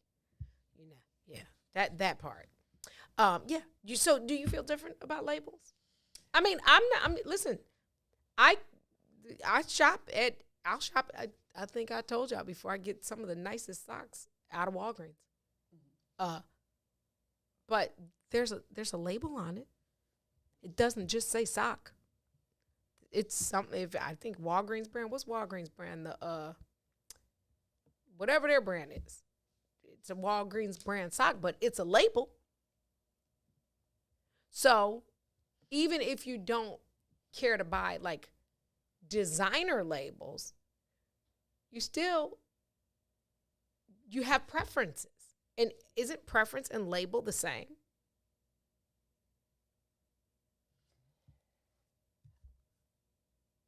Preference and label, is it the same? Are there similarities? It's similarities, yeah, but a preference. So when you mean label, what you mean when you like? I'm saying title you give somebody. Title if it's a relationship, sure. If it's a job, sure. If it's a item of clothing, it would be the brand of that clothing. If it's a purse, it would be a brand of that. If it's a headphone, when I first started here, and May said, we have headphones, but you can go and get your own. And I said, okay, because I have Bose, the ones I use on the plane. And he said, no, these are better. And he showed me the ones you have on and these. Mm-hmm. And he said, these are better for what we're doing. That's a label. It's Beats by Dre is a label. And so what I'm saying is, let's take it back to. Do you prefer label over preference, or do you prefer preference over label? Is that what you're asking? I'm just saying. So Shaun White's song said, "We don't need labels," and I think that nobody just wants to be floating in the air, existing in a space in a man, woman, man, whatever your thing is, whatever Kool-Aid you drink, without a label. You could say title, you could say label. I'm just saying, what are we doing here? So I feel as if labels create boundaries. You know, it creates a standard. Preference, labels to me are a little bit dangerous because if, say, for instance, we were looking at clothing or even relationships across the board, labeling, branding, all of that is dangerous because a lot of people, like you said, and I agree that people are only striving or everybody wants a label. But the question is, why do we want that label? So that's where I think that it becomes a little bit dangerous because you can be a person that's striving for a label, but that label is not fit to you. So it's almost like, if everyone is striving for a label, do you then lose your originality? Do you lose your individuality? And then that's when I have to look at the word preference, because even if you're in a specific label, like clothing wise, or you like to eat a certain something, that's a label, like go to a specific restaurant and everything like that. To me, I'm a person that's going to look at your character. I don't care if you're wearing a label that's from this place or a label that's from that place. And someone may say that label A is supposed to mean that you're this, that, and the other. And label B, you're this, that, and the other. But it's like, whether you're putting on B or A, I'm going to pay attention to your character. And my preference is that you're someone that has integrity, that you're someone that has some form of faith, that you're someone that is kind, that is, you get what I'm saying? My preference for a person is that whether you're in label A or label B. So I just feel like if I am only paying attention to your label and I am depending on a label to tell me who you are, then now we're in danger, because even with a marriage. So some people want to say, yes, we're married, or yes, this is my girlfriend and that is my friend. There may be a better relationship with that friend, but because that is your girlfriend, I'm supposed to assume that is the relationship, like that is the one. You get what? So it sets a boundary, but that doesn't mean that just because you say that you're the girlfriend or that you're the wife, that you're the person that is that person's soulmate. Friend may be soulmate. Does that make sense? Yeah. So but create so let me boundaries and standard, but I think that it can blur. So I think that I think they're so closely intertwined that you made a good distinction. But if I'm a girl, like I'm a t-shirt sneaker girl, right? And I do have a preference of label in even just my white tees. Yes. I have a preference. They're not all, I'm not gonna, for what I wear white tees for, they're not all, I will wear them with a little insignia or whatever, alligator, whatever it is, but I literally just like white tees. Like dope boy white tees. Like your preference is one that is less expensive, because I like white tees. So that's the preference. So I need a lot of them. And so for that particular thing in my life that I like, I would rather go get the pack of 3 that is like $8 from Costco or Walmart than spend $99 on something, because after, white, you know how white is? Couple sweats, couple washes later, couple neck tugs. I like crisp whiteness. And so it has a label, because that's who made it. Hanes, Calvin Klein, whomever. And actually I prefer guys, because guys shirts, they just make nicer t-shirts for guys, but maybe because it's a guy thing. But I think they're intertwined, because if I have on a white tee and I walk up to you I'm wearing the label I want, but you don't, all you see is a white tee. So you can judge me on the merits of my character and my integrity, because all you have is a white tee. You don't have anything, I'm as close to naked as possible, right? But I think that people kid themselves so let me make the distinction. As it applies to relationships, I think people protect themselves and kid themselves with this tough, no, I don't, I'm cool with it. You know what I'm saying? It's just what it is. I think people kid themselves because I think at the base of everybody's heart, everybody wants to be connected to somebody, and in a place of respect and in a more exclusive manner. Yeah, I just don't think that any girl. Now, can we act through those phases? Absolutely. Did I act through that phase? Absolutely. But that was born out of hurt. Because when I thought I was, I realized I was an option. And that's the conversation we had when I told you I went to church and realized that I had adopted the behavior of the person that I shouldn't have been intimate. I had created a soul tie with somebody that was not my soul mate through the intimacy. And so I've lived for years just being, it's whatever, because I became that person, subsequently becoming the other persons that I just thought I was doing something. You're not just doing something. And everybody desires to be wanted, to be the only, to be respected. I feel like that. I know other people don't feel like that, but I feel like everybody wants that. And yesterday when May's and nephew and I were talking, we talked about that maybe monogamy is not for everybody, but even if you're in I don't even know how to say it, a cult. Let's say a cult, or a man with 50 wives. You still want to be the first. Hold on, who want to be the bottom? Who want to be the catfish? Who want to be on the bottom? I almost said the B word. I called myself. Who want to be on the bottom?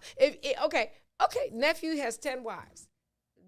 He's from facts. He's from he lives in Dubai, and he can have 39 wives as long as he can afford them. I still want to be number one, which is a label. I'm just saying. Okay, so I'll take my judgy hat off. If you're down with get down, fine. I still want to be number one. So that's still a label, position, label. I don't care what you call it. Where you at in your life, because right now I don't want no label. You so do. You so lie. You're lying through your whole teeth right now. He's lying. I know that because I've had a conversation with him offline. My agape, that don't count. Yeah. You just sold on him. Cut it out. That don't count. Cut it out. We're going to take a break because Dondre's coming in now. We're going to take a break, and we'll be right back with Dondre Whitfield. Put your big draws on, male versus man. We'll be right back. WIFTBPM. You are listening to the most dangerous show in the morning. Our Attorney General, Kwame Raoul.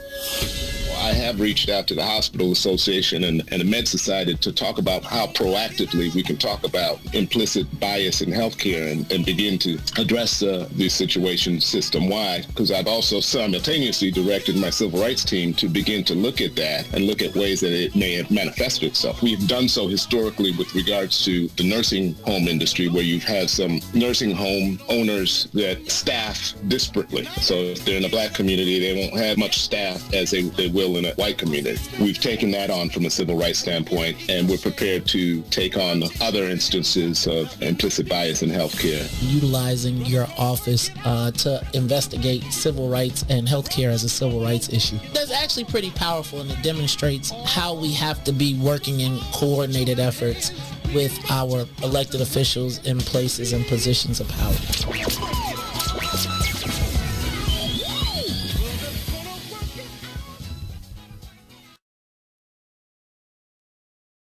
The Chicago Legal Network is the collaboration of attorneys that concentrate in many areas of the law most needed in Chicago neighborhoods. The CLN lawyers focus on personal injury, criminal defense, and other issues. The CLN lawyers all average over 20 years of legal experience and are dedicated to helping the Chicago community. The Chicago Legal Network is committed to developing black lawyers through mentorship and co-representation. So if you were injured in a car accident, slip and fall, or injured on the job, or you need assistance with criminal defense, including driving violations and DUI, check out ChicagoLegalNetwork.com for more information or call 773-912-3545. 773-912-3545.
makes me feel 10 feet tall.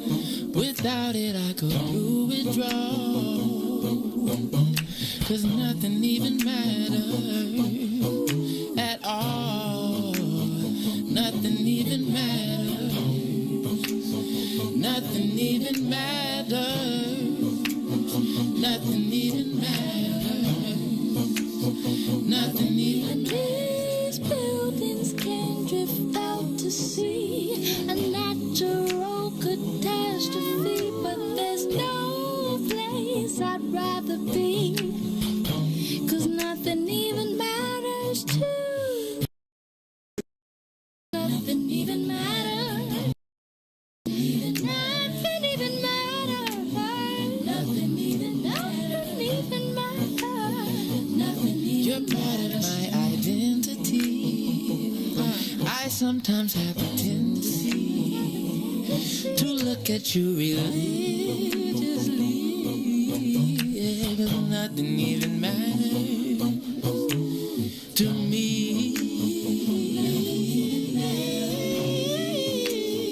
Nothing even matters. Nothing even matters. Nothing even matters. You won't find me at no store. I have no time for manicures.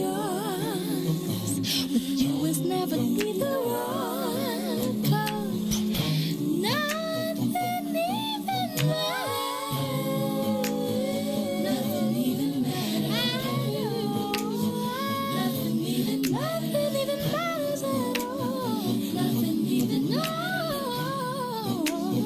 Nothing even matters. Now my team could score and make it to the Final Four. Just repossess me 4x4. Yeah, 'cause nothing even matters no more. Nothing even matters. Nothing even matters, yeah, yeah. Oh, yeah. Nothing even matters to me.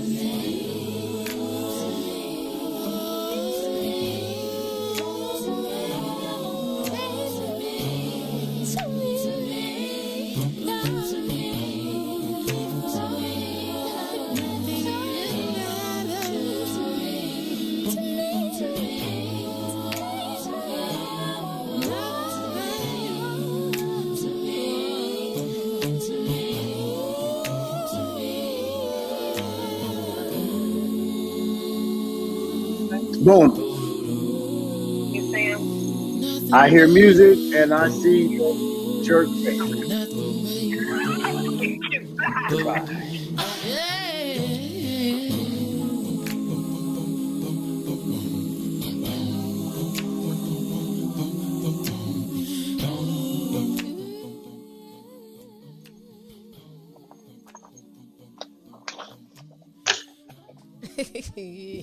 Oh, we're back. Are we back? No, not yet. Almost coming. We coming. But you, nothing even matters. Sing that song, Sam Trump. He's so dope. I can see you singing on one of his, with him. He got the grownness like him. Happy birthday. We good? We good. We're back. We're back. Good morning, sunshine. Good morning. You can go ahead and call me what you call me. And you can say it Jerk. in public. Did you? What'd you say, jerk? Yeah, that part. Oh. Come on. Oh, Can okay. can you put the other one? Yeah, perfect. Thank you. Good morning, Dondre Whitfield. Good morning, Ms. Milhouse. And I'm gonna say your name right. I'm not gonna say it like my girl Whoopi. What? I don't know what. Listen, I don't know. I don't know what happens to people. I just don't get. I don't get. I don't understand. I just don't get it. It's only 2 syllables. That's all. It's Dawn and Dre. It's not very difficult. I mean, just do me a favor. Look, here's the problem. White folks don't want to give me all of my syllables, and then black folks give me too many. So I introduce myself to white people, and I say, hey, how are you? My name is Dondre, and they go, Don. And then I introduce myself to our folks. I go, hi, my name is Dondre. And they go, yeah, hey, DeAndre, how you doing? I'm like, that's not what I said. That's not what I said. Yeah. That's not what I said. So I don't know.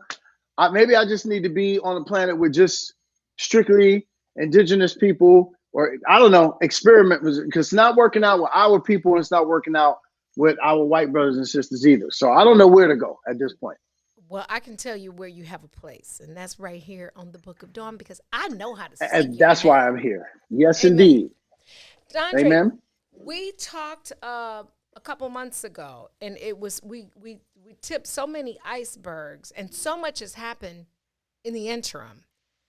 I am grateful that you woke up early, got your kids off to school, and allowed us to have you again, because a lot has happened with this male versus man, and we had an interesting conversation. I know that you were on another program, so you did not get an opportunity to watch the show. But before we dig into male versus man, I know that you can apply the conversation yesterday to the principles that you share and teach in this book. By the way, Mary is in the studio. She has the book in her hand, and she has purchased 4 of the books for people in her family that watched you the last time and wanted to actually read the book for themselves.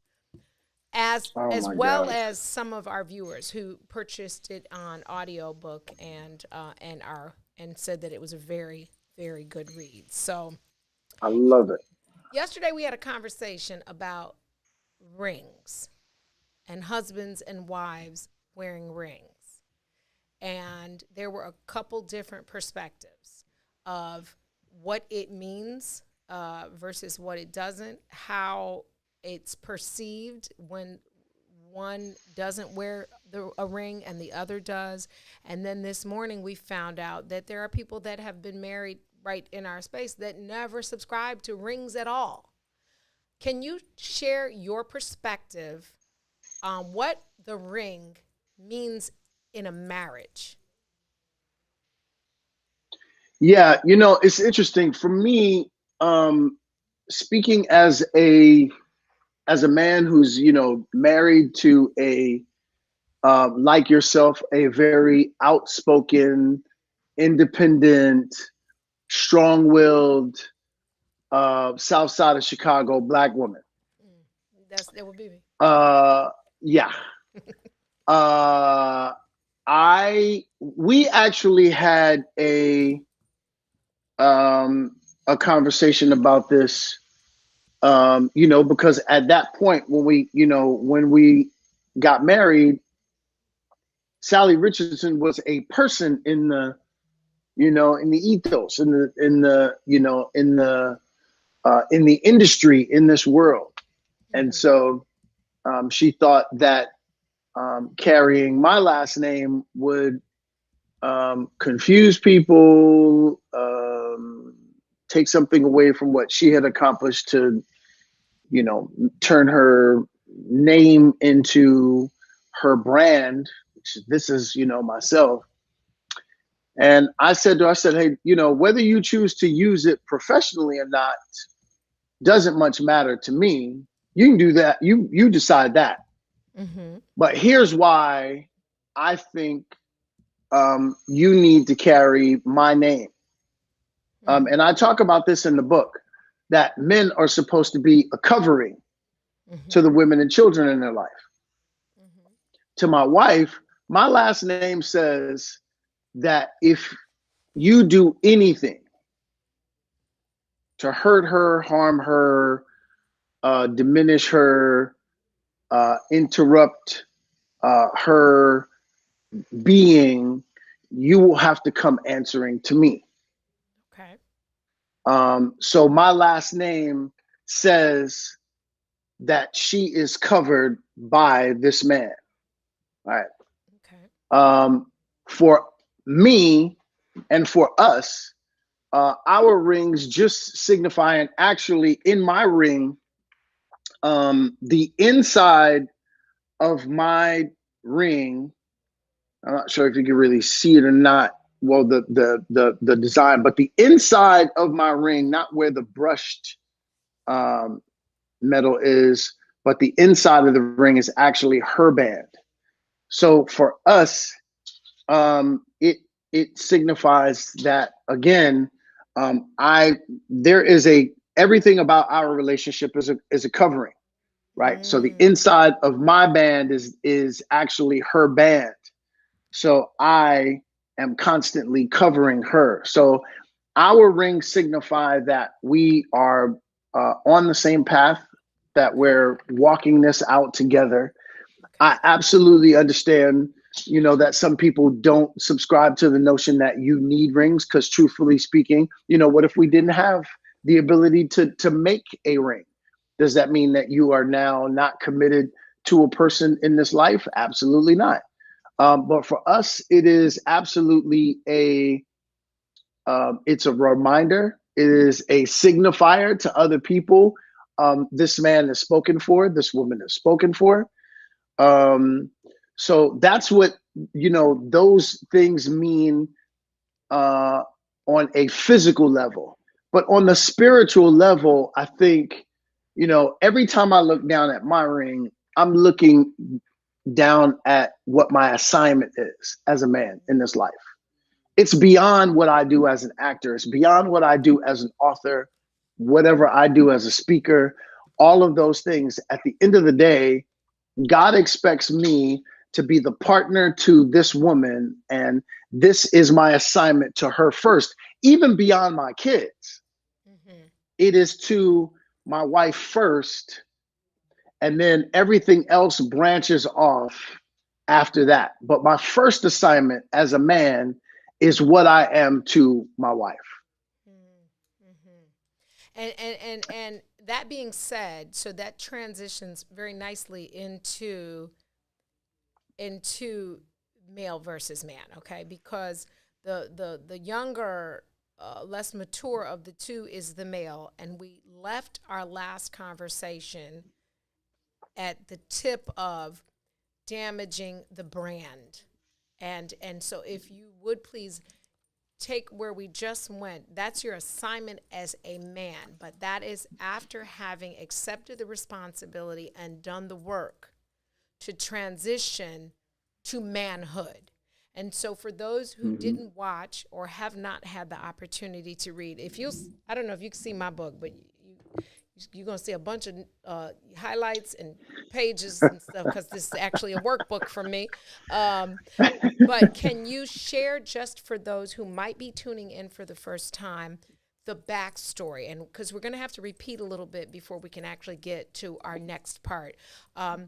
You speak about, I don't want to tell your story, because I could talk about the book, and I do talk about it. So share the concept for the book, and then the process in the Cliff Note version, because they should have bought it. But I want to set the tone for how we got to damaging the brand, because that's where we left off, and that's what I really want to dig in today.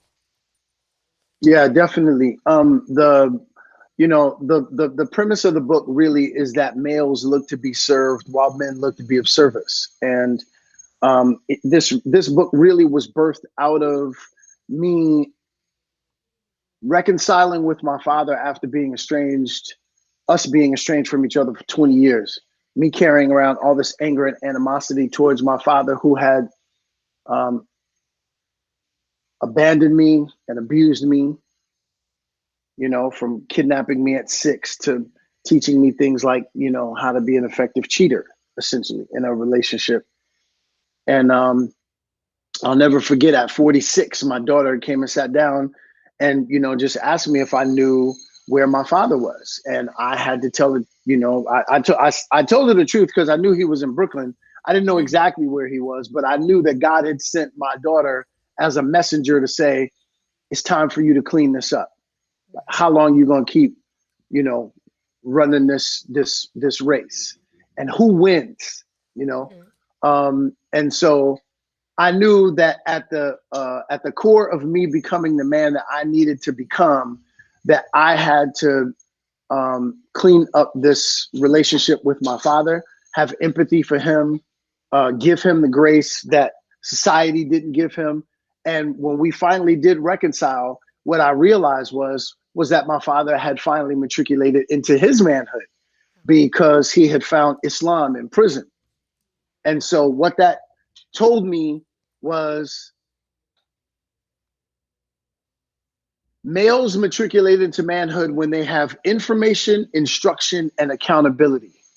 Mm-hmm. We don't do it. Manhood is not an age, right? It's an agenda, right? So everybody thinks that you become a man when you turn 18 or 21, all of that.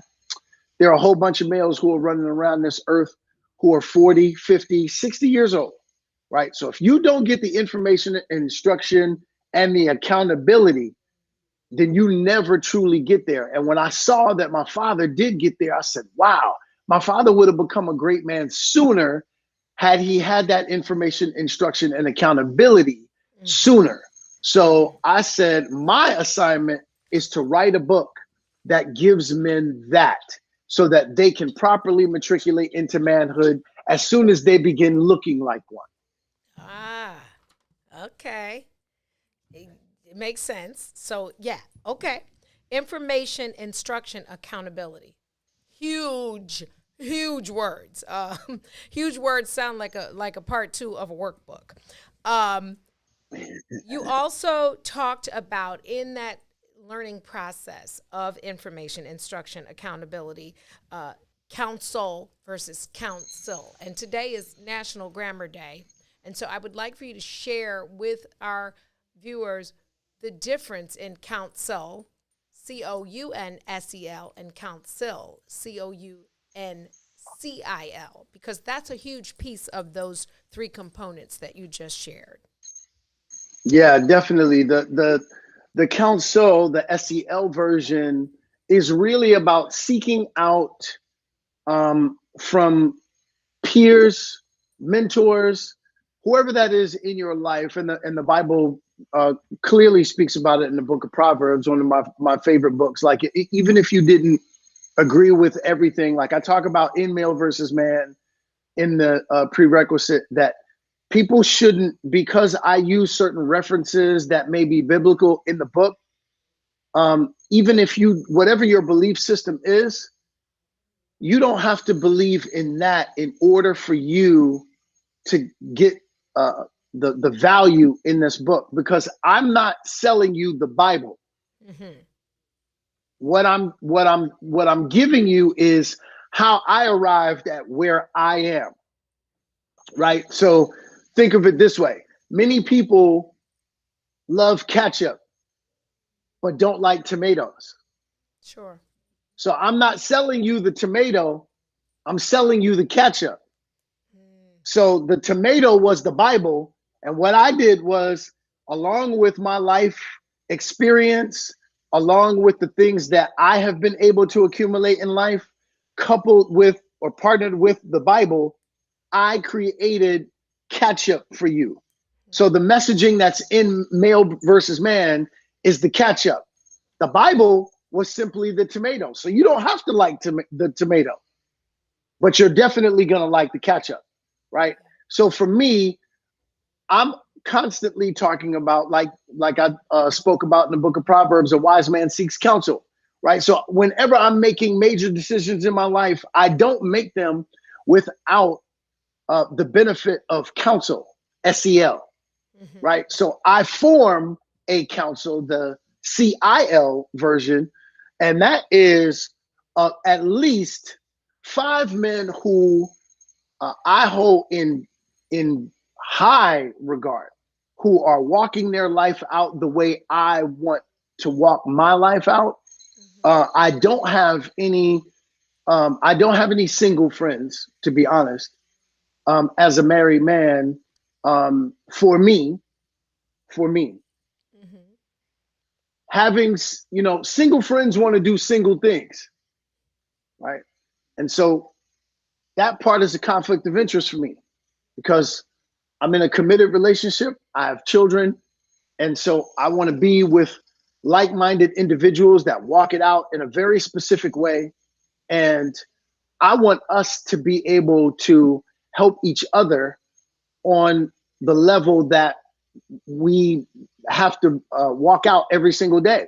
You have absolutely no idea what it's like to be a loving, caring husband who at times will have to deal with hearing a cross word from your wife and then remain loving, patient, kind, all of those things when you hear these cross words coming from your wife for a myriad of different reasons, whether she's going through something on a metaphysical level, whether she experienced something outside of your home that she's carrying into your home. And of course, as a human being, from time to time, I do that as well. And so I have to give her grace and not blow her up in the same way that I was taught to blow people up when I was living in the street.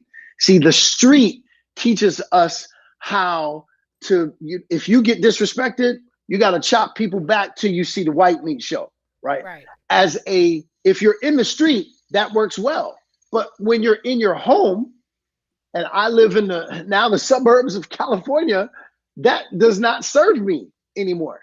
Right. That's going to hurt me, in fact, in my walk with my wife and with my children, right? And so speaking with a single man, he has absolutely no lyrics for me as it pertains to that, how to navigate that better. So I seek out my counsel, CIL, for the sake of receiving counsel, SEL, so that I can make the best possible decision for myself as a man, the king, the leader of this house. And again, let me preface the leadership part by saying, I didn't become the leader of my house by telling people what to do. I became the leader of my house by showing people what to do, because I am the model that everyone in this house mirrors. Well, baby, we can just put a pin in that one and just let that one marinate, because I think some of the pushback from women in marriages and in relationships, just life in general, that attitude, that wall, is because many men don't perceive leadership as you just actually do what I say. And that is really that's a dictatorship and not partnership. And so I think that absolutely that matriculation, male versus man, is understanding I can't, you're a whole human. It's not that I want to be your boss. I want to partner with you in this covenant. But that takes a level of maturity that takes some time to get there, right? I guess it would be like getting a master's as opposed to a bachelor's degree if you actually liken the matriculation to school. And so my question would be for those listening, for my nephew Ron, because we talked about love yesterday. We talked about the forms of love, and we talked about best friends, and he shared that he has an agape relationship with someone. But I challenged him and anybody else is, can we love unconditionally? Like, do we have the power as a human, as a flawed human, to love unconditionally? And so I'd like to ask you that question in your perspective.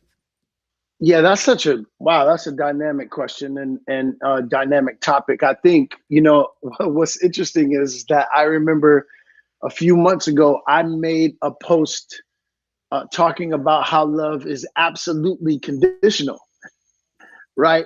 And here's the condition. Anyone that says, and this is all due respect to anyone who feels like love is unconditional. I can have the feeling of loving you, right? I have a couple of family members that have done such great damage to our relationship based on the things that they've done, that I had to stop actively performing the verb love. I still retain the noun love because that's the feeling. Right? Yes. The noun is the thing. Love. That's a thing. It's the feeling. Now, person, place, or thing. Feeling. Thing. I feel love for you. I love you. But the verb love is the doing. Yes. Which is me actually performing the duties of love toward you. But if what you do makes it impossible for me to perform my duty of love toward you, that part, unfortunately, is your responsibility. And that's where love becomes conditional. But what if they don't? So if you're stealing from me, if you're constantly hurting me, hurting my wife, my children, hurting my environment, I have to stop the verb love. I will always, as a human being, as your connected soul, as your DNA brother, sister, whatever that is, I will always have the noun love for you. But the verb, that now becomes conditional based on the things that you do that either make it safe for me to perform my duty of love or unsafe. And that's where love becomes conditional. And so I hadn't seen that post, but I actually said yesterday that and like me. So in my mind, I think Janet Jackson I'm like really a Jackson. No disrespect to the Hendricks, but I said yesterday, I said I know that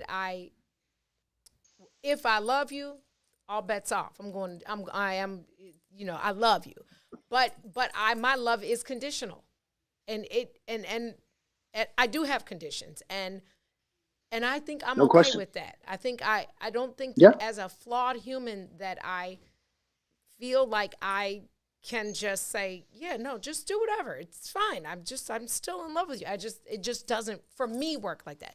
But nephew had a he wants to ask you a question from his perspective. Love it. Because you said love is conditional, but it's when someone does something to you that stops. But what happens when you don't stop doing the verb, when you don't stop doing it now, even after someone has... Because, people make mistakes. I feel like to love somebody unconditional is to love them in the whole, even with the mistakes and all. Yeah, but now what we're talking about, so if I stab you, do you now still perform the act of loving me as a verb? Yes. When I physically stab you over and over again? I feel like if I unconditionally love you, then yes. I disagree. Mary, go ahead, because I see you Ron, digging potatoes. Ron, let me tell you something. I do feel like if somebody purposely is purposely doing it over and over, then it's somebody you shouldn't be loving. But like, I'm not saying that's what we're. Wait. Let's sit right there. Let's sit there. Because now you just struck gold. What we're talking about is, because I'm a spiritual man, right? So you're talking about somebody who loves people on deeper than just the cellular level. I love them at the spiritual level. So when I talk about brothers and sisters, I'm not talking about black people. When James Brown said, "I'm black and I'm proud," he wasn't talking about color. He was talking about consciousness, right? So if he was talking about color, then we would have to delete Malcolm X and Angela Davis. We'd have to delete a whole bunch of people on our color spectrum because they didn't have the deepness, we come from the darkest of darks to the lightest of lights. So he wasn't talking about color. He was talking about consciousness. So for me, as a man, when I say brother or sister, I'm talking about people of consciousness, right? So I'm talking about white people who have consciousness. I'm talking about black people who have consciousness. I'm talking about everyone else in between who has consciousness. So when I say brother or sister, I'm talking about a brother or sister, a man or a woman with consciousness, not about color, right? So when we talk about love, we're talking about the fact that, are you a lover? Are you someone who loves your fellow man? And do you actually perform the verb love? And when you do that, then now we got somewhere to go. But if you are a demon seed, and guess what? They come in all colors. All colors. We got some folks out here that share our melanin. Demon seeds. Demon seeds. Do not think for 1 second that it just applies to white folks. There are some black folks out here that will shoot you in the back quicker than some white folks out here will. If we just gonna keep it 1,000, which I can only have a conversation 1,000. So if you just sitting here telling me that every single brother or sister who shares your melanin, shares your consciousness, you in trouble. So if you're talking about the fact that you love at the cellular level and that everybody's gonna be loving you the same way, you in trouble. So when you said what you said, that is striking gold. We got to look at it from the perspective of truth, right? And not about this perspective that says, well, it's just my responsibility no matter what to love you. No, man, not if you keep demonstrating to me that you don't love me and that in fact your actions are the opposite of that, and they put my health and my wholeness at risk. Come on, bro. Stop playing games. Pastor, you can get out of my pew, okay? Reverend. I don't even think I can get to a point of loving somebody who's doing that constantly. How do you get to a point where you loving someone who's that means you fell in love too? Wait, but see, you're contradicting yourself, nephew. See, so if you are someone who gives unconditional love, you don't know that right from the beginning. You don't know that from the beginning. How do you know that? Does somebody give you their love resume? No, but this is the thing. It didn't start from the beginning. That an unconditional love was something I had to learn how to do. It's not something you start off doing. I don't just unconditionally love people. You know, it's something that I have recently tried to teach myself. So I'm teaching myself unconditional love with this agape relationship that I'm dealing with. You know, that's a good point. So let me ask both of you a question, because for me, I'm taking it all in because I'm a girl, right? And so I'm on the other side of that. Nephew, you said that you don't just give unconditional love. I have victimized myself by walking into spaces with men pre-marriage and homegirls with unconditionalness. I can't say love, but I guess I could say love, because, but how do you get to the point where you don't walk into something with they get 199% of everything and you go backwards? Like, how do you get to that point, Dondre or Nephew? You got to be self-conscious walking into it. Dondre?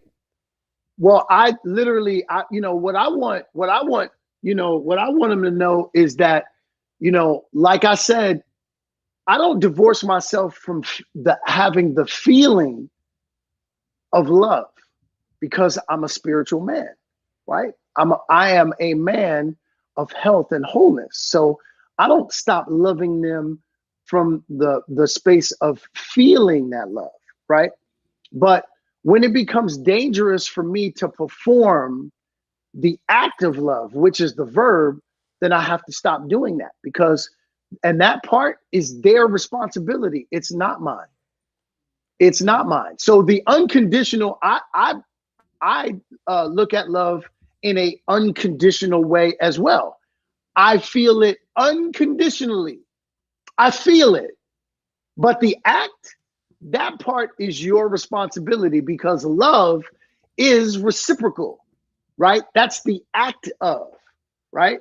That is conditional. The feeling is unconditional. I'm going to love you till the day I die, even though the things that you do, I absolutely hate. I loathe. My feeling of love for you is unconditional, which means no matter what you do, I feel love for you. But in order for me to perform it, that is conditional, because that has to be reciprocal. I got a question for you. So if someone doesn't perform the verb, what if there is someone who decides to keep performing the verb, even dealing with the person hurting them constantly? Does that make it unconditional love? Does that mean they're loving unconditionally? It makes it unconditional. That's a little later in his book, actually. That doesn't. So I got to get you the book, because then that there are some pieces of that are in the authenticity, clarity, and empathy, chapter 5. That you crossed over. You didn't went over into another piece of the book. So I have to. Here's what I want. How is it, Ron? Yes. Ron, how old are you? 29. Yeah, sounds like it. So here's what I want you to get. I want you to get that you are in the first leg of your race. And I respect every single bit of it. Nephew, I respect every single bit of it. And as a matter of fact, I'm going to make myself available to you, because what I don't want is for you to hit your head up against life's brick wall too many times for you to learn this lesson. And what I want you to get is that your spirituality is dynamic. I can hear it. I hear your conviction. I hear your heart. I absolutely love it. What I want you to know is there is a gigantic difference between being an unconditional lover and being intelligent. Yeah. There are certain things. That's the struggle. That is the struggle, but it doesn't have to be your struggle. Sometimes I want you to know, when I was 29, I was fighting for the sake of fighting. Nah, no, that's my nope. And that's what I'm gonna make sure that I'm right. What I want you to know, there is a gigantic difference between being right and being righteous. Yeah. So everything that we're giving you right now, I want you to sit with this and meditate on this later on today and see where the righteousness part meets the I gotta be right part. So I have often said, listen, I don't have all the answers, but I sniff around it pretty often. My batting average is really good. So I don't claim to be right all the time. I'm always willing to be wrong, because if I'm willing to be wrong, then I'm willing to grow. But what I'm hearing from you is, because you said the unconditional part, and I gave you the unconditional part. The unconditional part was the feeling of love. That's the unconditional part. The conditional part is, if you're actively doing things that make it dangerous for me to love you, it's not my assignment to keep loving you in the verb portion of it. So I gave you the out. I gave you the unconditional part. And you're pounding the drum of no, I'm talking about I got to keep verb loving you. And I'm like, I love you. Good luck with that. I hope it works out. I love you. Good luck with that. That sounds like I love you. Good luck with it. Dawn. I love you. But good luck with that. I love you. Do we need good to luck break? with that. Let me know how it works out. And yeah, and look, in my old lady voice, they're not going to understand this because they've been getting me all day. Hit me on the hip. You know what that means? If somebody says you on the page, remember that?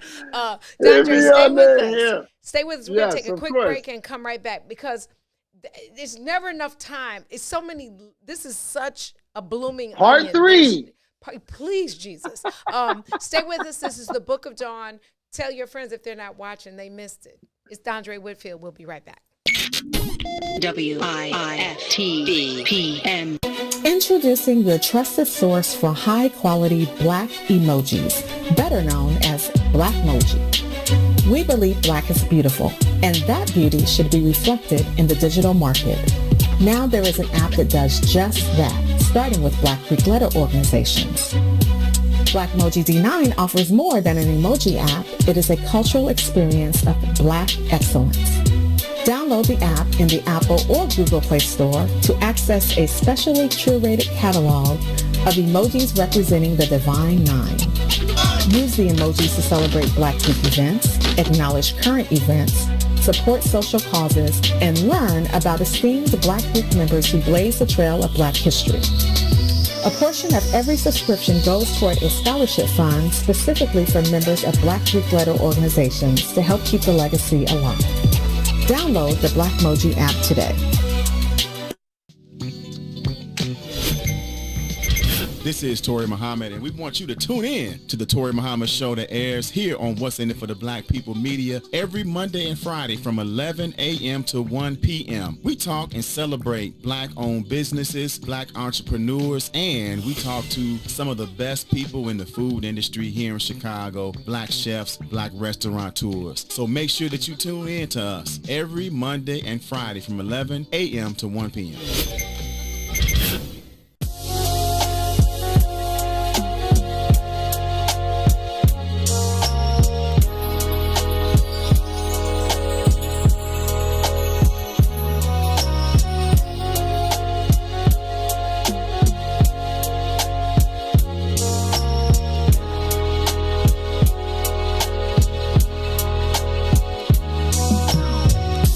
You gotta know that it's over.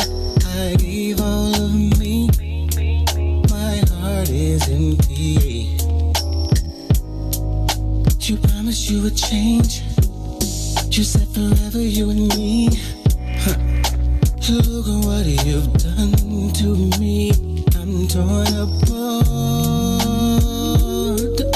I'm picking up the pieces you left to me. How selfish could you be? I gave you the world, and you still cut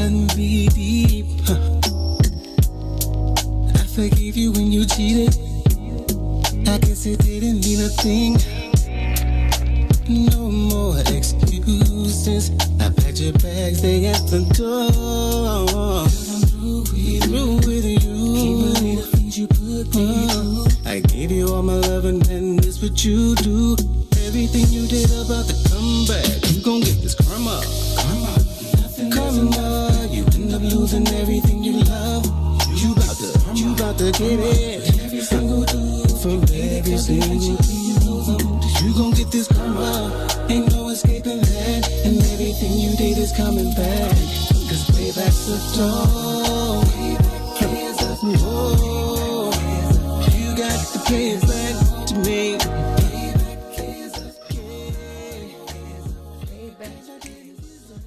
Donnell Jones, Chicago's own. Payback is a dog. I love my dog, so we might have to change that word. Payback might be something other than a dog. And I know Dondre loves his dog. I saw him with his big old baby dog, tall as a human. We unmuted him, right? Okay. Welcome back. You're tuned into the Book of Dawn. We are talking about male versus man. I'm smiling and laughing in joy because it's so many layers to this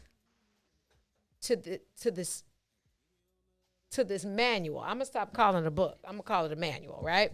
That I feel like I could literally, I would literally have to pay you to go through every level of, like, chapter by chapter, because I literally do have outline, underline, and I probably have to order another one just to put it on I have that bookshelf, because this one I need to use as a workbook. But I want, if you will, wait, nephew, did you understand nephew's cool. At the point he said he gonna mentor him, nephew was like, bet, I ain't got no more questions. Yeah, bet, for sure. Oh, can he, okay. So I wanted to touch on this. My goal today was to get to the part of the wife's hidden purpose, but I don't feel like I should. I feel like I should go back and dip into the uniform of a grown male and the damaging of the brand of a man. And you spoke briefly in our prior conversation about the hunter. Can you just go over those concepts again and your position in the book with I guess you start at the hunter piece and then that leads to basically the damaging or whatever direction that goes. Yeah, so the hunter part is so important for not only us as men or as males trying to become men. Why that's so important? Because in every single one of us who are born with this piece of a body part, we generally tend to be physical first. And here's what I want our sisters to know. You are born to be the first nurturer, the first teacher of this earth. Why? Because you house a child inside of you for the better part of 9 months. Your job is to nurture it, care for it. That's why you're given enough body parts that actually feed this child without actually giving it food. Like, your body is the perfect incubation, filtration system for this child. And so everything about your wiring is built on a level of caring for something, nurturing it, building it. We aren't built that way. We were built to go out to protect, to kill, for the sake of bringing back what you need in order for your filtration system, your incubation system to function properly. You can't go out and do that when you're in the incubation stage, the filtration stage. So somebody has to go do that, okay? So that somebody is us. God gave us a mechanism that allows us to emotionally divorce ourselves from something that we could actually be emotionally invested in.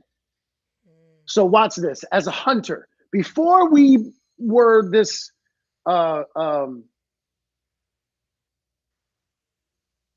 we became this society where we could go to a grocery store and shop for our hunt. We had to actually, before we had Nikes and everything else, we had to go hunt barefoot, fashion a weapon out of a stick and a stone, and kill a animal 3, 4, 5 times our size and think we could actually do it. Right? So there's a little bit of crazy in all of us that's necessary, because that's the part that allows us to go, yeah, I can kill this animal who's 4 and 5 times my size and not die. Yep, that makes sense to me, right? So that's why every mom says about their son, what is wrong with him? Something is wrong with him. That's the part that's different than you, because as a nurturer, you would never think to do what he's about to do and is comfortable doing every single day. All right, that speaks to that part. Now let's speak to the part that really affects our sisters in the dating world. The other mechanism that God gave us, when I said emotionally divorce ourselves from something that we could be emotionally invested in, let's say we come up on Bambi. Now, Bambi isn't 3 or 4 or 5 times our size. So it doesn't take us being crazy to kill Bambi. What it does take is for us to emotionally divorce ourselves from Bambi. Because if we think Bambi is too cute, then we let Bambi get away. And Bambi is the kill that our family needs in order for us to take it back, have food, have skins that we put on the, on the floor, have garments that adorn our body in order to keep us warm. We need to be able to kill Bambi, but we can't if we're emotionally invested in Bambi. So now watch this. Now that we've become this quote unquote civilized society, grown males have perverted the mechanism that God intended to be used for us as hunters for the sake of providing for our family. But we use that mechanism now to emotionally divorce ourselves from our new hunt, from our new prey. The new prey is not Bambi, it's Barbara. Wow. That you said did you just say a mouthful? Did your mother ever tell you don't talk with your mouth full? You just talk with your mouth full, Dondre. That was deep. Do we have a rewind button? And this is why many of our sisters go, I can't believe he just walked away from me like that. I can't believe he just did me like that. Like he don't even care. Wow. Because he was just hunting. Yeah. And he used that mechanism to emotionally divorce himself from the hunt and then walk away. I don't know that many people can render me speechless, but that left me like with okay, look, okay. that was strong. That was strong. It's somebody. Go ahead, Mary. So my question is, what about women hunters? Because I feel like women have the same thing inside of them that can kill anything when it comes to their child, even if it's the man that they can otherwise divorce, even when they can love them, if it's going to affect their child. So I believe that women have that same capability as men. So how would you respond to the women hunters that are out there, the women that are able to? That's a learned behavior, sister. That's not actually who you are. That's a learned behavior. What those sisters had to learn how to do was a survival and coping mechanism. Oh, so this is how I'm not going to be a victim. I'm going to make somebody a victim. Wait a I'm minute. in control now. See, I told you that. Didn't I tell you that when my understanding of that, I was a full-grown woman and mother of two. And that is when I told you that when you are having behaviors of what should be married people, the intimacy, you adopt the spirit and the spirit energy of that person, and you move about after in the spirit of that to build walls and keep yourself in a safe space. Am I saying what you're saying, Dondre? definitely, because here's what's happening. Every sister who's born on this earth. Now, remember, God, you were created by the Most High. I don't care what you call, some of us call it God, some of us call it Allah, but whatever the high spirit is, the creator. You were created as a woman, which is your spirit that is the Most High in femininity. Whenever we experience a sister who's walking life out like that, that is her leading in her masculinity. So her masculine self, here's what she learned. It's unsafe for me to walk in my divine feminine. It's unsafe. What's safe for me is to walk this out like these dudes do in their masculinity. So I'm gonna walk in my masculinity too. And I'm not gonna be nobody's victim. I'm gonna victimize a couple of people. I'm gonna make sure that I hit it and I quit. Yeah, and go about your business now. See what I did to him like that? Now, it doesn't mean that it feels good in our spirit. What does feel good is I'm no longer the victim. Yeah, the kill. The kill. You got now I'm the victimizer. I did to you what someone did to me, and that part feels good. It's not that it actually feels good in my spirit. What feels good is that I am no longer the victim. I am the victor because I am walking and leading in my masculinity, because walking in my femininity is unsafe. Unsafe. That is a learned behavior. So simply because we see our sisters do that doesn't mean that that's who they are in nature. That's a learned behavior. I sometimes say TMI, but I'm gonna tell you, I walked in that. I lived when I met Dondre, I was that girl. And it wasn't always it wasn't, like the hunt for sex. It was just the hunt to conquer because I had been hurt because I was doing stuff people shouldn't have been doing unmarried, but also I had been a victim to that unconditional gift of love that I brought to the space, the love that I brought to a space that was not reciprocated. And so I literally, you can ask them. Well, girl, baby, I was a hoe for, what the hell for grab? But I thought I was one of them. Not like on no date girl thing, but like I would, where you going? I'm about to go hang with the homies. And it was them because I was more familiar with the energy of them, the masculinity of them, even though I was a full girl. Like this is way TMI, but I remember the first time they saw me in a tight shirt, they was like, where you get those from? Because they had never seen the boobs, because I was wearing I was doing what they were doing, because those, that was literally, and that did come from hurt. And that came from not dealing with it then and just and not being a victim anymore. Absolutely.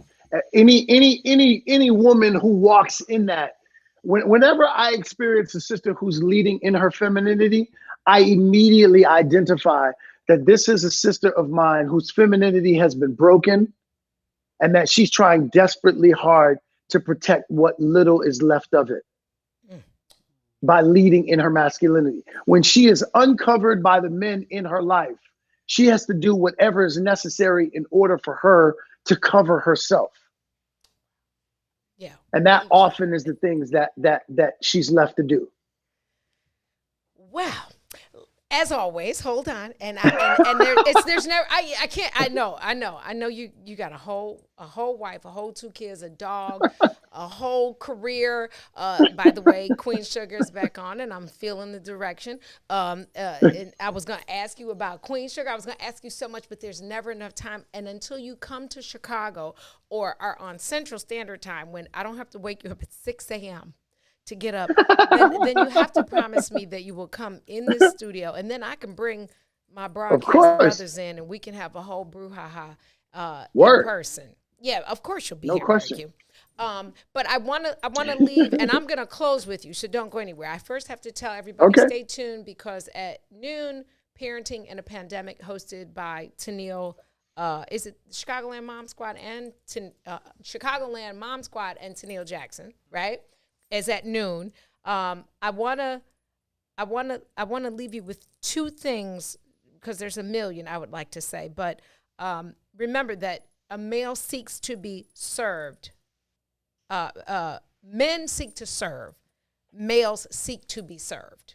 Okay, so that whole, I told her to make my dinner. I told her that's you're seeking something to fill a void in you that gives you this false sense of manhood, right? And that is that's the connection to damaging the brand. I will tell you that you can learn more about this conversation by going. I got my book on Amazon, but there are several outlets that you can get this book. Dondre also has a website, and you can get it on Audible books as well. For me, it translates better because I'm able to read it and hear him, so it makes clearer sense to me when some things may not translate well to get both.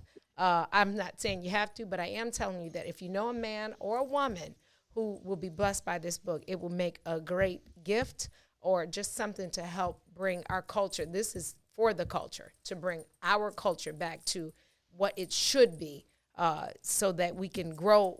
Once we get back to that normalcy, then we can get to the other normal. I want to say 2 things. Here's 2 things.